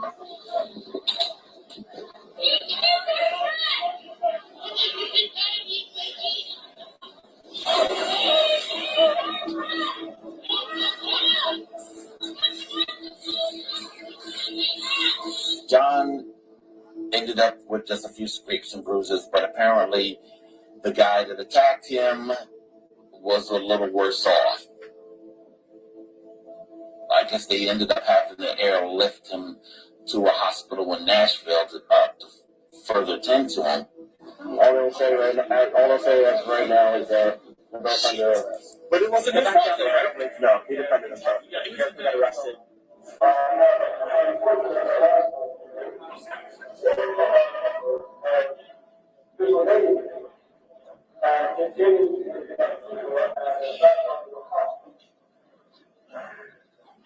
It is vitally important that this sort of thing not happen. The best thing we can do is ignore what they both want is to get a right up. We are supposed to be a relatively high IQ race. We are not supposed to be able to set rules and color. I'm very angry that this happened. This will reflect on all of us, our American Renaissance, and all of you here. And so, I implore you, do not imitate this method. You got into a fisticuffs with one of the 400 guys in there, taking an involuntary swim, and with all our handguns in the town hall. Don't let this happen again.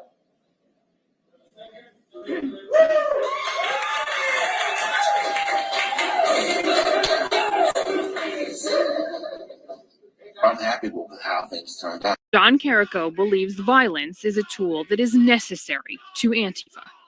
He's an anarchist who considers himself an activist, often starting his day at the food pantry. Fritos? You want some Fritos? There you go. He also says he is running for the U.S. Senate in Tennessee. I am more, radical and like than that. You know what I'm saying? So, but I'm not gonna run from that. I'm just gonna, because I'm just using a platform. Move things further to the left. Last summer, Carrico was arrested for fighting at a white supremacist gathering, He was charged with disorderly conduct, a misdemeanor. But the man he fought was so badly injured, he had to be evacuated by medical helicopter. How did you land at anarchy? I had been a big Obama supporter. He kind of let me down, so I was like, well, maybe the government isn't effective at doing these things. John's father is a staunch Trump supporter who is appalled by his son's Antifa activities. I'm not sure what Antifa or Antifa, or how you pronounce it, really is. I'm not sure that they're left. I mean, some people might lump them in with the supremacist group as far as, as their methodology. Would you? Their methodology, I sure would. I think his methodology is just totally wrong. Well, who are you going to convince? The people in the middle? Well, no. Not really. Right, and I don't think that what we're going for is public opinion, to be honest. I mean, I think what we're going for is the ability to stop. With the anti-fascist movement, it's about stopping fascism, whether or not it's popular to stop fascism. 98% of the people, or 99% of the people in this country are totally anti-fascist. You don't need an Antifa to stop fascism. You think the threat's smaller? I think the threat is almost non-existent. But activists say their radical tactics are working. I believe that we are shutting them down continually, making them afraid to organize because they don't want to be doxxed or they don't want to be lose their jobs. Hail Trump! Hail our people! Hail victory! Even alt-right leader Richard Spencer, who organized many of the rallies that became violent, admits that Antifa's tactics have worked. I really hate to say this, and I definitely hesitate to say this, but Antifa is winning to the extent that they are willing to go further than anyone else. Case in point, a white supremacist rally planned last year in Murfreesboro, Tennessee, shut down the town. Businesses boarded up, fearing the worst. The group canceled at the last minute. A major victory for the Antifa. What happened? The Nazis canceled, apparently, the Murfreesboro rally. One of the organizers just put it on his Twitter. Do you know why? There's too many of us, not enough of them. So doesn't this kind of prove the point that this can be accomplished without violence? Sure. I mean, I think there's a diversity of tactics to be used. I think that we can try different things work. But this worked. The peaceful protests worked. Sometimes.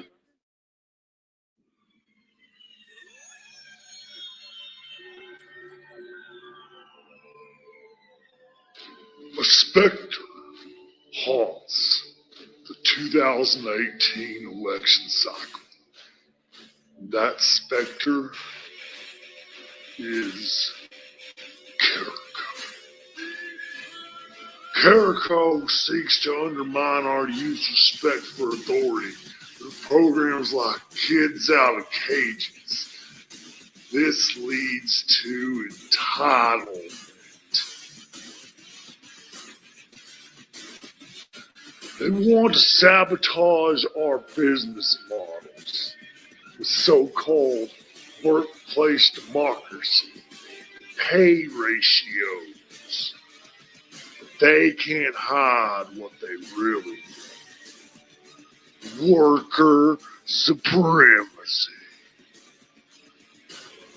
Carrico is infiltrating our democracy to take wealth from innocent job creators and the politicians who support us. Carrico is an Antifa terrorist. And if they win, this is the world they would build.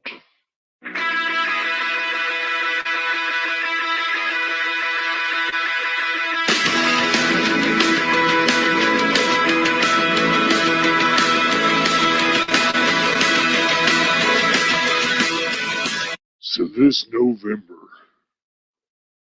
vote Republican or vote Democrat, but consider the alternative. Anarchy.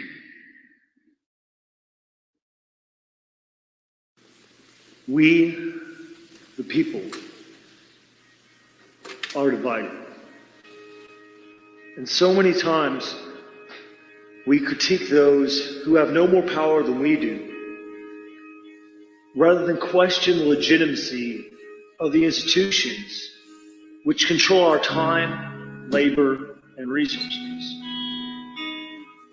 We are told to shame our fellow workers for societal ills and to expect politicians and CEOs to solve our problems for us when they don't have the same lived experience or concerns we do. This system isn't broken, it's rigged, from the media to the ballot box, not only to create a narrative which serves the elite, but to control even that which we desire, and our options with which to actualize those desires. If they win, this is the world they will create.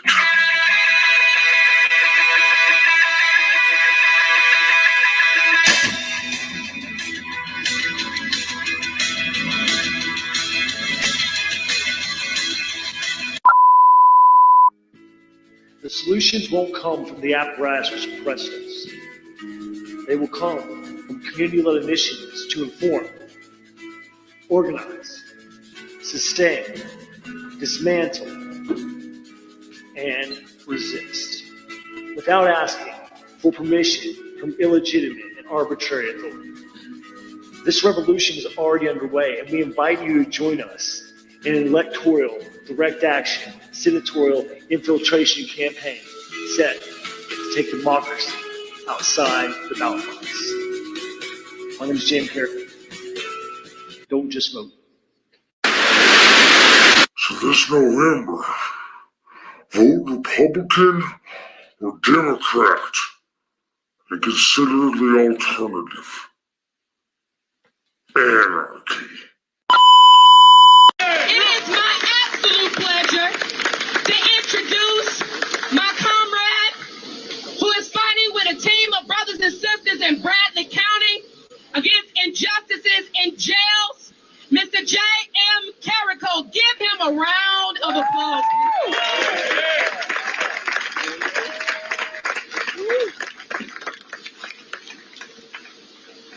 First of all, I just want to thank Maureen for inviting me out here today. It's a real honor. Thank you. I'm with Bradley County Incarcerated Resolutions. Thank you, sir. I'm also the homeless outreach coordinator for Deke in Tennessee. Now, in this moment, they have never been more vulnerable. And we have never been more powerful. Hey. What we see in Portland and cities across the United States is the last gasp of a dying regime that didn't start with 45, but may as well end with him. Yeah. And we feel the birthing pains of that better world our hearts know is possible. In Bradley County, Tennessee, there is a place we call the Bradley County Injustice Center. About a month ago, folks who'd never been involved in activism more than a protest or two started a petition to get PPE for the loved ones held inside. As of right now, it has over 200,000 signatures. A comrade from the Emancipate Cleveland movement to remove that idol to white supremacy started a GoFundMe for bail. As of right now, we have over $40,000 in a recyclable bail fund. We've released 6 folks from that hellhole that were denying their medical rights and violating their 8th Amendment rights. A man died in there last week. He wasn't the first. And if something doesn't change, we know he won't be the last. And we know that police and the incarceration system are part of a loophole in the 13th Amendment that considers you poor until proven rich, instead of innocent until proven guilty. A system that takes black lives at an exorbitant rate because of the distinction of Jim Crow, of slavery. A city of 100,000 has the arrest rate of a city 10 times its size. 10% of our budget goes to that jail. So like Marie says, what do we say? Divest! Divest! Invest! Invest! We need mental health care in Bradley County. We need harm reduction. There's only one mental health practitioner for over 800 folks. Take that arrest rate and lower it by divesting from incarceration and investing in harm reduction, education, and mental health. It's simple, really. I hear a lot about vocational rehabilitation, and that sounds nice. But it puts the onus on the working class to better ourselves when the owning class doesn't value us. So, what do I think is the real vocational rehabilitation?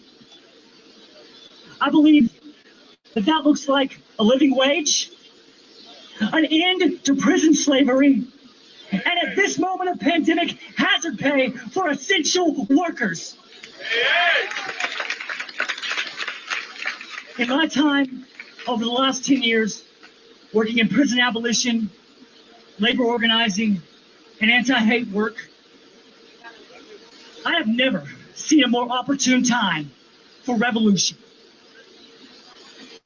With the guidance of inspirational leaders like Marie and Cameron, with the amazing folks like CCJ, Caleb, DSA, the I Can't Breathe movement, Emancipate Cleveland, and Bradley County Incarcerated Resolutions comrades, we will overcome. Woo! And as George Jackson said, patience has its limits. Take it too far, and it becomes cowardice. Now is the time to deliver that final blow to the system. Now is the time, as our restaurant workers know, to 86 this imperialist regime. This can only be orchestrated through tactics that empower labor and damage the one thing the elite care about, their money. Historically, the best way to accomplish this is through a general strike. Woo!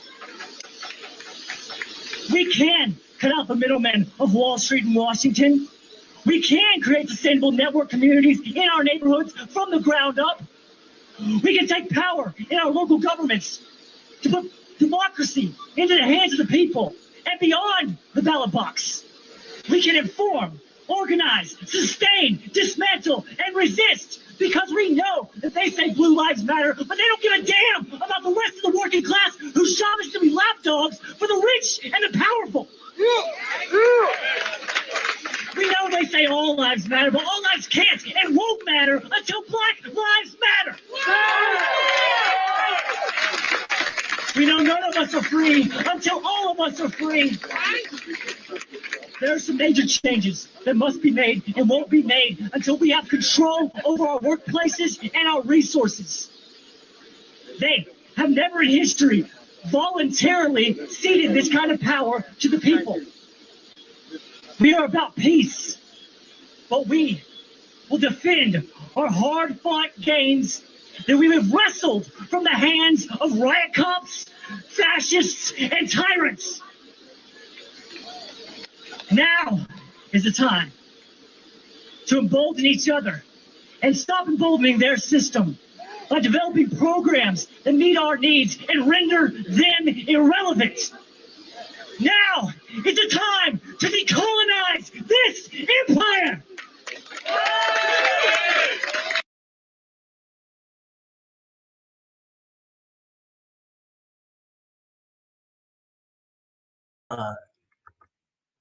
Jared Bookfield for making that. That was really cool of him to do. If you need any video production work, definitely check out Jared. And also Sam Hartley for the videos, the campaign videos. I work with a group right now currently. BCR is a nonprofit, and Bradley County Incarcerated Resolutions. We've been able to get 13 people out of jail in the last little bit of time, like the last 6 months, I guess, since we've been started.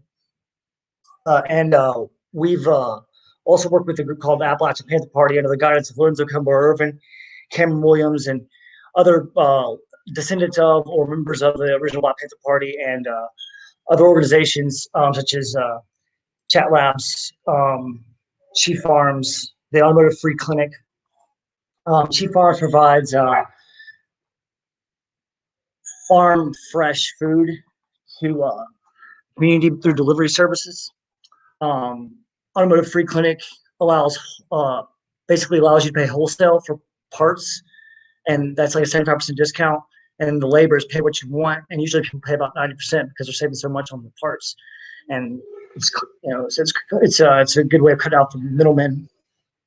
And we're starting at the South Tennessee chapter, and if you are interested in helping fund that, we're about $210 into a $1,500 goal that we need by the end of February.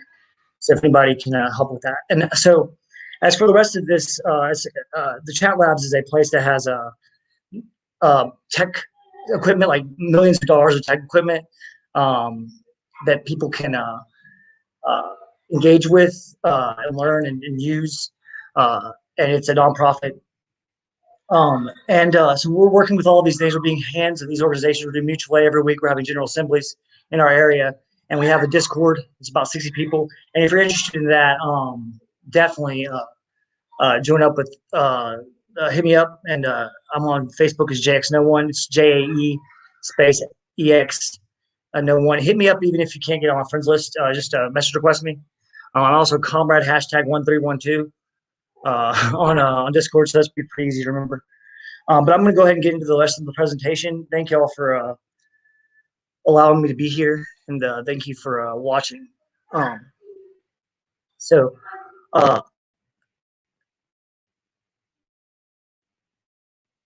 we're trying to do is build a candidate for collapse, a sustainable network of autonomous communities capable of defense. We're trying to do that through meeting people's material needs. And I just want to read a little bit about what liberation looks like in the United States today. So I asked myself this question 10 years ago as a brand new activist disappointed with Democrats. I asked when I got involved in Occupy. I asked it as I got involved in decolonization, labor, prison abolition, anti-hate, and environmental activism. Since then, I realized it really is quite simple to answer, but extremely hard to start. It comes down to developing capacity for local autonomous yet network sustainable communities to meet their own needs and determine their own destinies. But time and again, the barriers appear. Many are made by the systems themselves. It's hard to consider efforts to build class consciousness beyond an idea when your survival depends on spending your time doing labor for someone else. It's hard to penetrate the barrier in the minds of propagandized masses of the working class when the time they do get to spend freely is used for necessary self-care.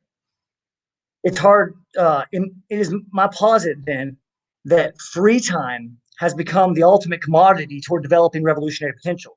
And yet, even in our liberation struggles, those of us with said free time often fall into the self-sabotaging behaviors that the majority of the time are based on colonizer mentality.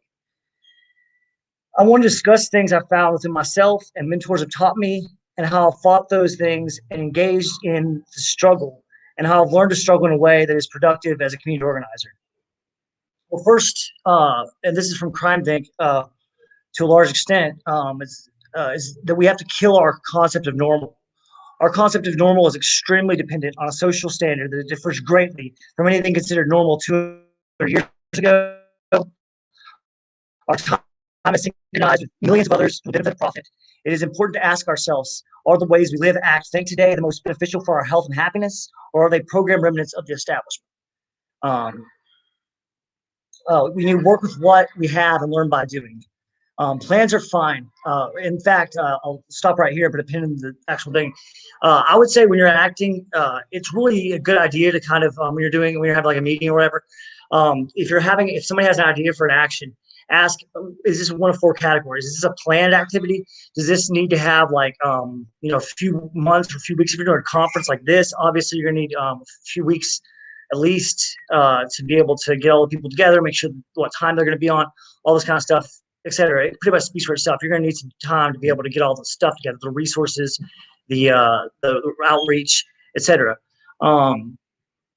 Then the next would be coordinated activity. So like if your AG is going down to an event, your affinity group, for those who don't know, is going down to an event or something, then you need to coordinate with the people who are organizing to know where you're going to be, what you're going to eat, where you're going to stay, etc. But a lot of the plans aren't left up to you, but there's still a level of that. Then I would say the next is like activity that requires training of some sort. So like a soldier, when they're going to battle, they may be in a helicopter getting their sit rep 2 hours before they're actually at the place, right? Because they have training on the ground, they can respond, right? So some things, you just need to know the protocols, and you just need to know what your role is, and you need to listen on the ground and be aware of what could happen, know contingency plans, etc.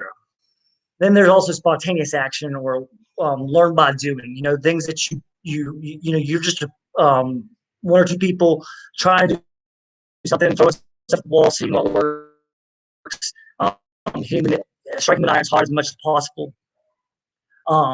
Those kinds of things, you can just kind of like go out and see what happens, kind of thing, and just go, and then like maybe you'll develop protocols from there to help other things. So if you start with small, easy goals, that will help you develop skills and relationships.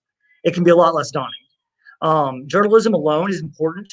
If you can actively fix a situation, at least getting attention on it via writing your own story or getting in touch with local press, this can help you find people who may have more resources or experience. Plus, many hands make light work. And the more you learn and tackle the small things and the eternal burdens within your affinity group, the more capacity you will have. So we always ask when we have a meeting, what are your skills? Because we want to be able to empower people to use their individual skills to benefit the collective and empower themselves and give themselves direction. We want to be able to empower. We want to ask, what are your burdens, so we know how to help engage with those, because those things are usually going to be replicated under capitalism down the road. And the more we learn how to tackle those things, not only can we get people to engage further, but we know how to do it later. We can set up protocols. And then also we ask what their idea of liberation looks like, so we know we're going to the same place,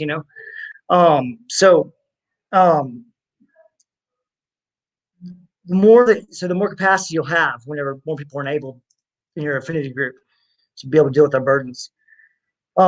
People aren't incentivized by information alone, by actual existing solutions they can engage with.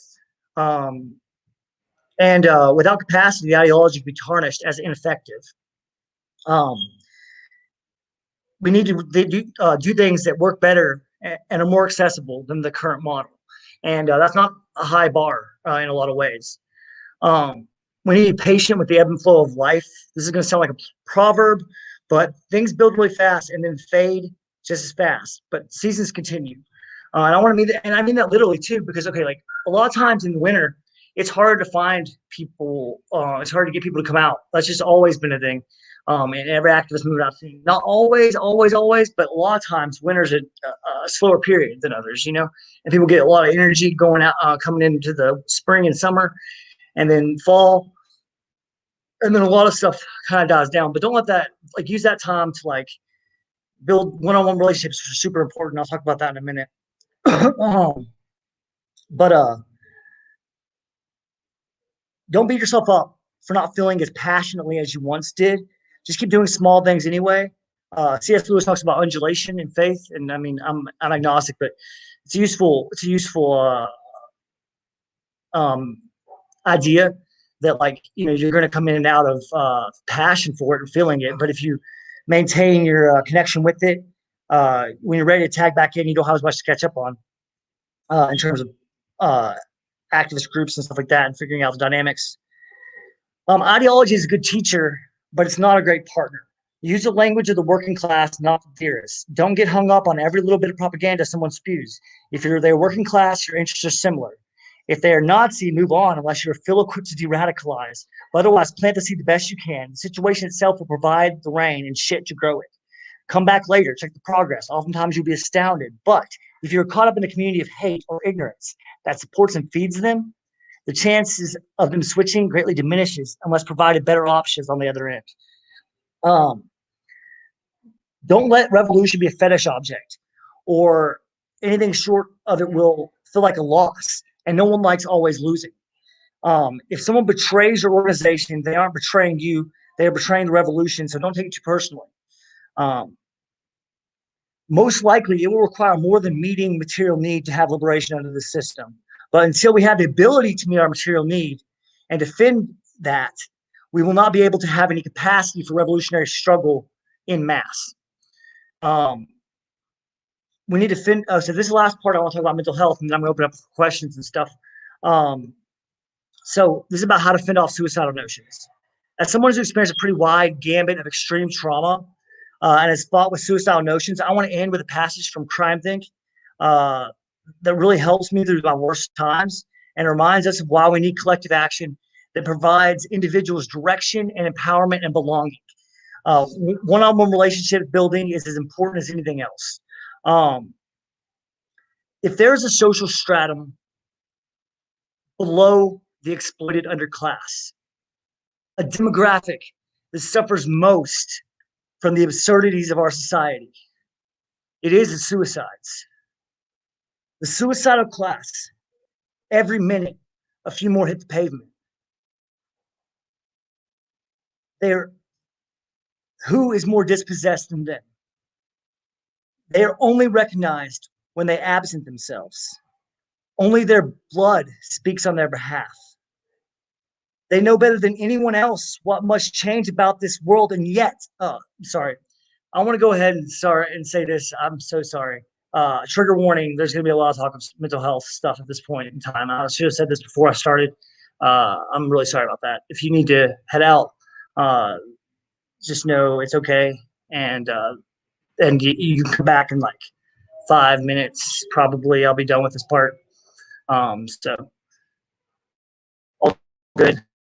Sorry for not trigger warning that ahead of time, content warning that. I know that's my bad. Sorry. We should do that. Self-crit. Sorry. So I'll give you everybody a few minutes to head out just for a second, or just a few seconds, and I'll start a little bit into there. Thank you guys. My kids are here.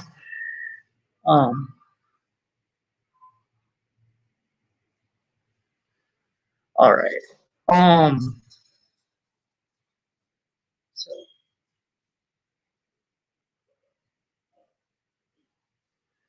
they know better than anyone else what must change about this world. And yet, in despair of ever changing it, they avenge themselves upon the only victims in easy reach, giving a new meaning to the saying that those who make half a revolution dig their own graves. Imagine a person feeling that his life is out of his control to such an extent that he can only regain possession of it by murdering himself. Can a society really be free and healthy if people will go to such lengths to escape? So, like theft and adultery, suicide is forbidden, an unspeakable abomination.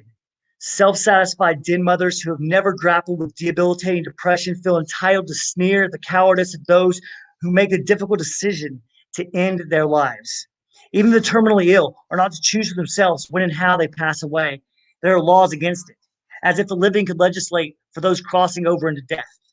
What does it say of a civilization that it not only forbids its denizens to kill themselves, but does not even permit the question of whether life is worth living?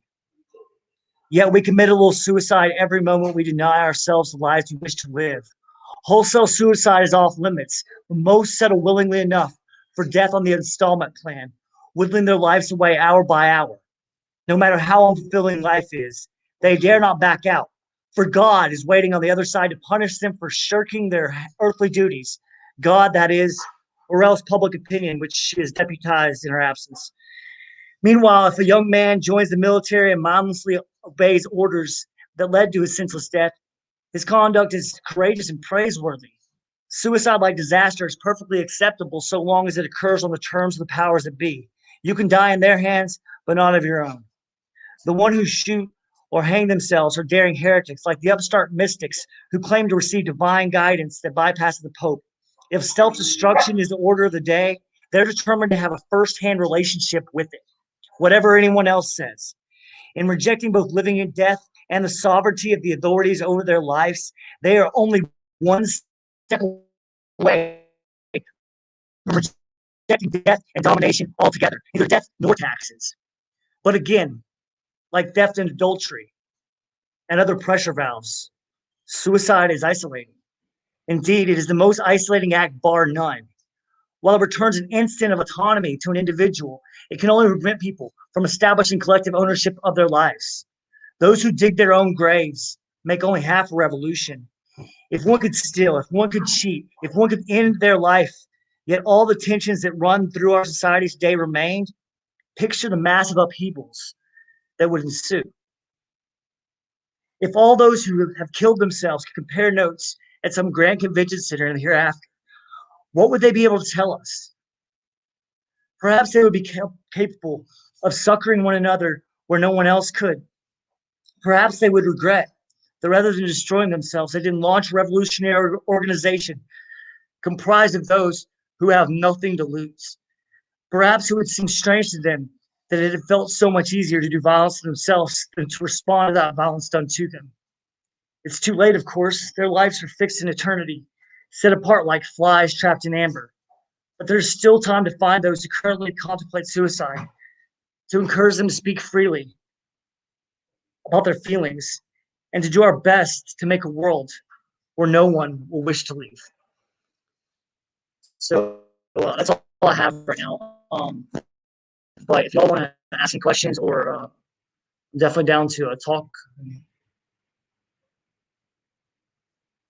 Thank you so much for the time.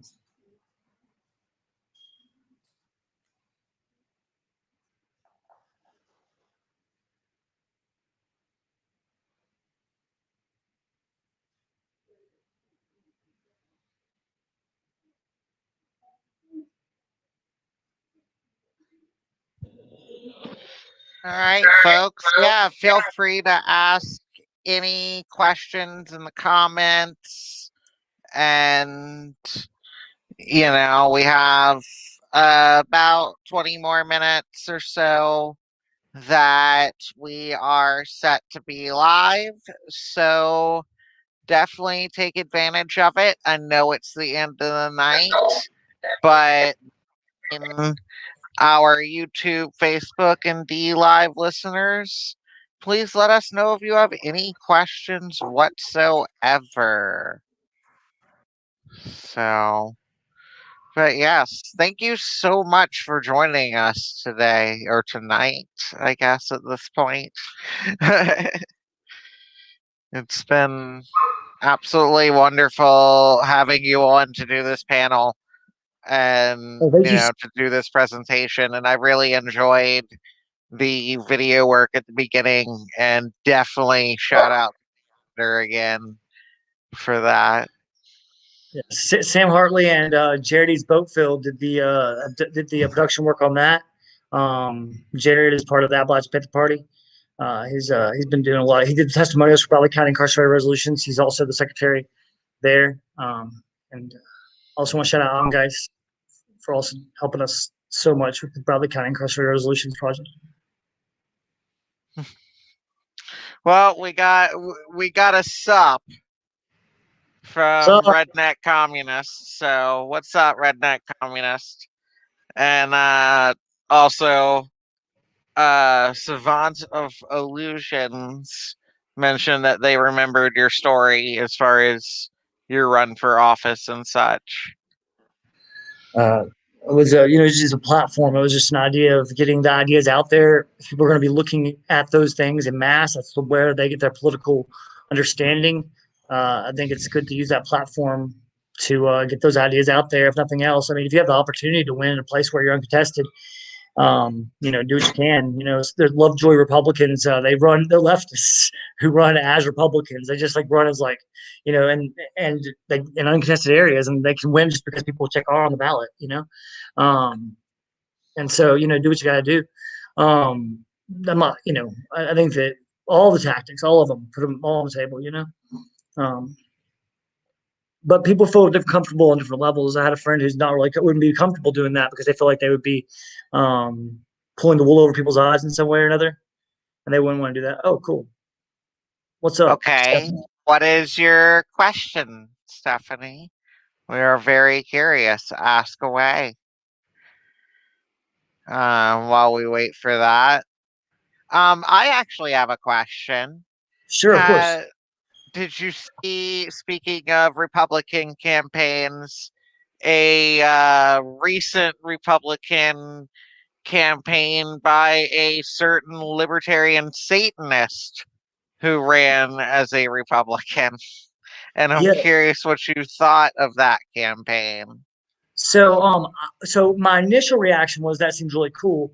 And you know, when Chelsea Manning ran, and when you know, other comrades that have run, I've always, you know, thought that was really cool.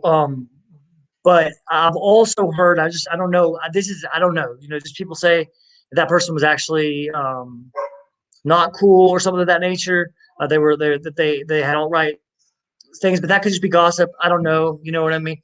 It But was probably because they were a Satanist. I mean, they're involved, from my understanding, they're a comrade of a lot of the folks in the Libertarian Socialist Caucus and the Libertarian Party, and they do a Awesome. lot of really cool stuff. So Perfect. Then that's great. and Then I just yeah. heard, yeah. I say that, there's gossip that always goes around. Always check that stuff. I'm glad that you know, you checked me on that, because I'd hope not, because I thought it was really cool. Their propaganda seemed fucking awesome, and they seemed cool. But it just like, you know, you hear something, you just, I think that's an important thing to remember. People can just say things, and it doesn't mean it's true. Absolutely. And I mean, you know, if there is any truth to that, other people call us out on that. Like, Yeah, totally. you know, like, we're not all seeing, all knowing, and people may have, there may be some truth to stuff at times that we just dismiss because of the amount of times we've seen people slandered for other things. So I mean, it's hard to balance. Yeah. So it seems we have our question. Savant of Illusion says, I'm a super strategy oriented person, and I was wondering if anyone has thought of rights as something the left could potentially take away. Hmm. In what So, manner? well, I would have to. My question, I guess, would initially be, if do you mean by left? Do you mean like anti-capitalists, or do you mean like Democrats, or do you mean what? I imagine that this, since this is What aspect of from left do you mean? the since this is from the Re-Education YouTube channel, I would imagine they're defining left more as anti-capitalist. So, I think if we look at models like the Rojava Constitution, you know, it emancipates rights further for people, you know, a little bit. And so I think that it depends on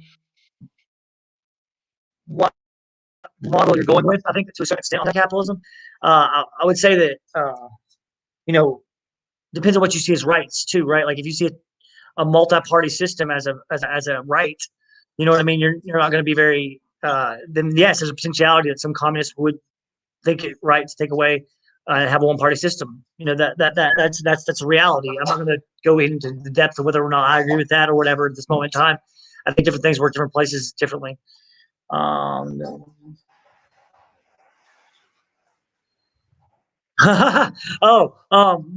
to Nazis. Maybe to Nazis. To Republicans, I don't know if we'd ever have. Okay, so I don't know if that's what the revolution would look like. I mean, I'm not sure that we would have in mass enough Marxist-Leninists in the United States to take up arms and form a communist party in that regard. I think it would look different. I think it would be bioregional. I think in each area you might have different things. I don't think that it would be like, I think the Republicans are going to go out by their own weight unless they change something, unless they return to some like Lincoln-esque Marxist ideas. You know what I mean, to a certain extent, right? And I mean, like, I think they're going to, but you know, the Democrats aren't that much. So I think that could potentially happen under some potential situation, maybe. But I don't know if that would be good or bad. You know what I'm saying? I don't know. And then I don't know if that would be. Um, uh, I don't know if that I mean, a situation would manifest in a way that where it would manifest, and if it would manifest maybe in like one place but not everywhere else. I don't know. That's hard. Yeah, definitely. Good question. Good question. Absolutely. Are there any other questions? Um, I don't see any so far, but we shall wait for a few minutes and see.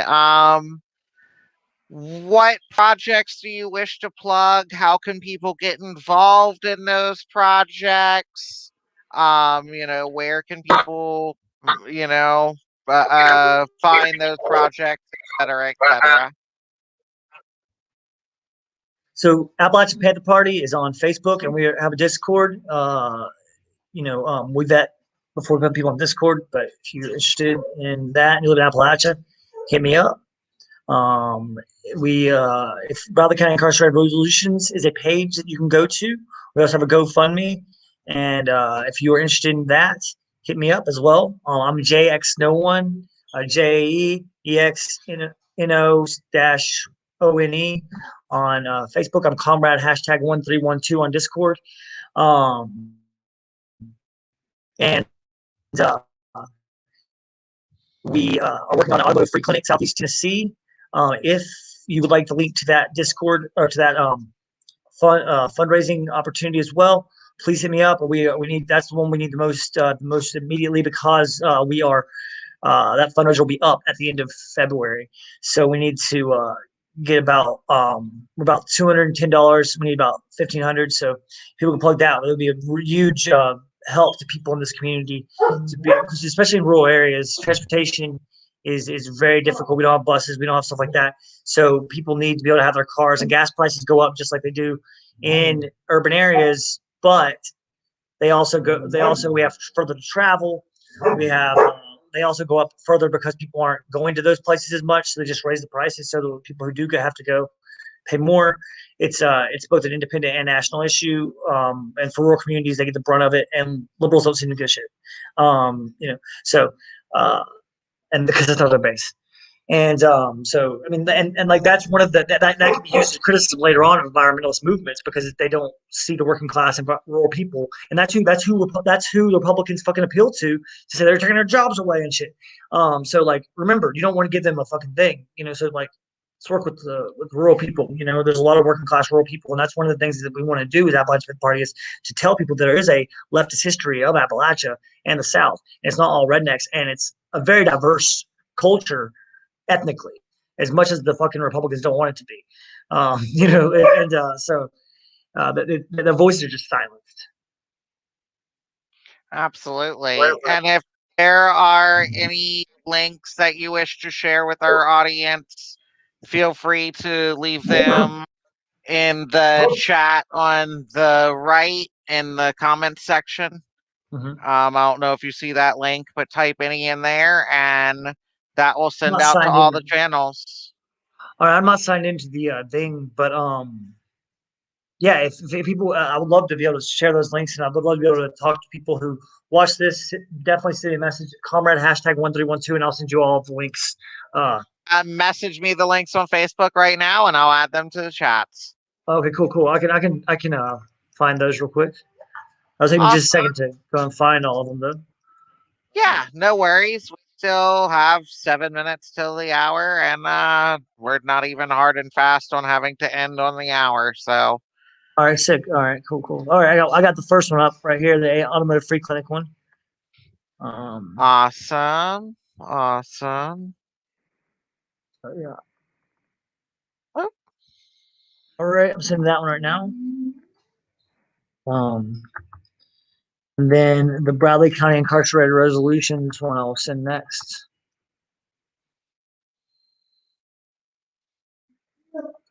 And for those watching, I am linking those right now. So here's our GoFundMe. I'm sending that to YouTube. Those are them. Awesome. Thank you so much. Yeah, absolutely. Any time at all. I mean, this is exactly what we're about here at Coup de Gras. I couldn't have asked for a better lineup this year. Our 3 days of speakers and panels and workshops is officially done. You're the last one. But that does not mean Coup de Gras is over. Message us at coup de gras at riseup.net if you wish to be added to our open mic stream tomorrow morning to share any content that you wish. As long as it ain't bigoted or some shit, and as long as it ain't gonna get us kicked off of YouTube or Facebook. So come share your art, and then that will be in the morning, and then we will have a film festival for the later half of the day. The schedule will be up either tonight or in the morning on the website, which again is coupdegras.wtf. So coupdegras.wtf. And you will find the full list of schedules. You can go back and watch all these panels on various channels, but all of them are concentrated, every single one of them, on dlive.tv/Green Market Agorist. And various portions of it are also scattered around the Re-Education YouTube channel, the Solar Punk Farmer YouTube channel, the Coup de Gras Facebook page, the Center for a Stateless Society Facebook page, and the Libertarian Socialist caucus of the Libertarian Party Facebook page. And once we get all the panels edited into separate videos, we will also be uploading them to various other channels, most notably the official Coup de Gras YouTube, BitChute, Library, and DTube channels, and as well as Float and Minds, I believe. So definitely check that all out. We're trying to make sure that these panels have the furthest reach possible. And join us tomorrow from 10 a.m. 10 p.m., possibly longer, depending on how our films go and how our Q&As go. But we shall have fun, and we will not necessarily be on all the streams for all the day, but we will be on dlive.tv/Green Market Agorist. That's AGORIST all day long for the whole stream. And the rest we have to hop around because of various limitations on their platforms. And go donate to our fundraisers that our festival is raising funds for. They are on the top of our website. They're linked there, and definitely enjoy the rest of your night. Thank you so much, Jay, for coming on. You have a wonderful night and a happy Mardi Gras. Thank you so much. And solidarity, fellow Solidarity, worker. comrade. Thank you so much. Solidarity. All right, y'all. As I said, the night is winding down. So I will leave y'all be. And first, I will leave y'all with some fun things to go out on. Good night, y'all. See you tomorrow.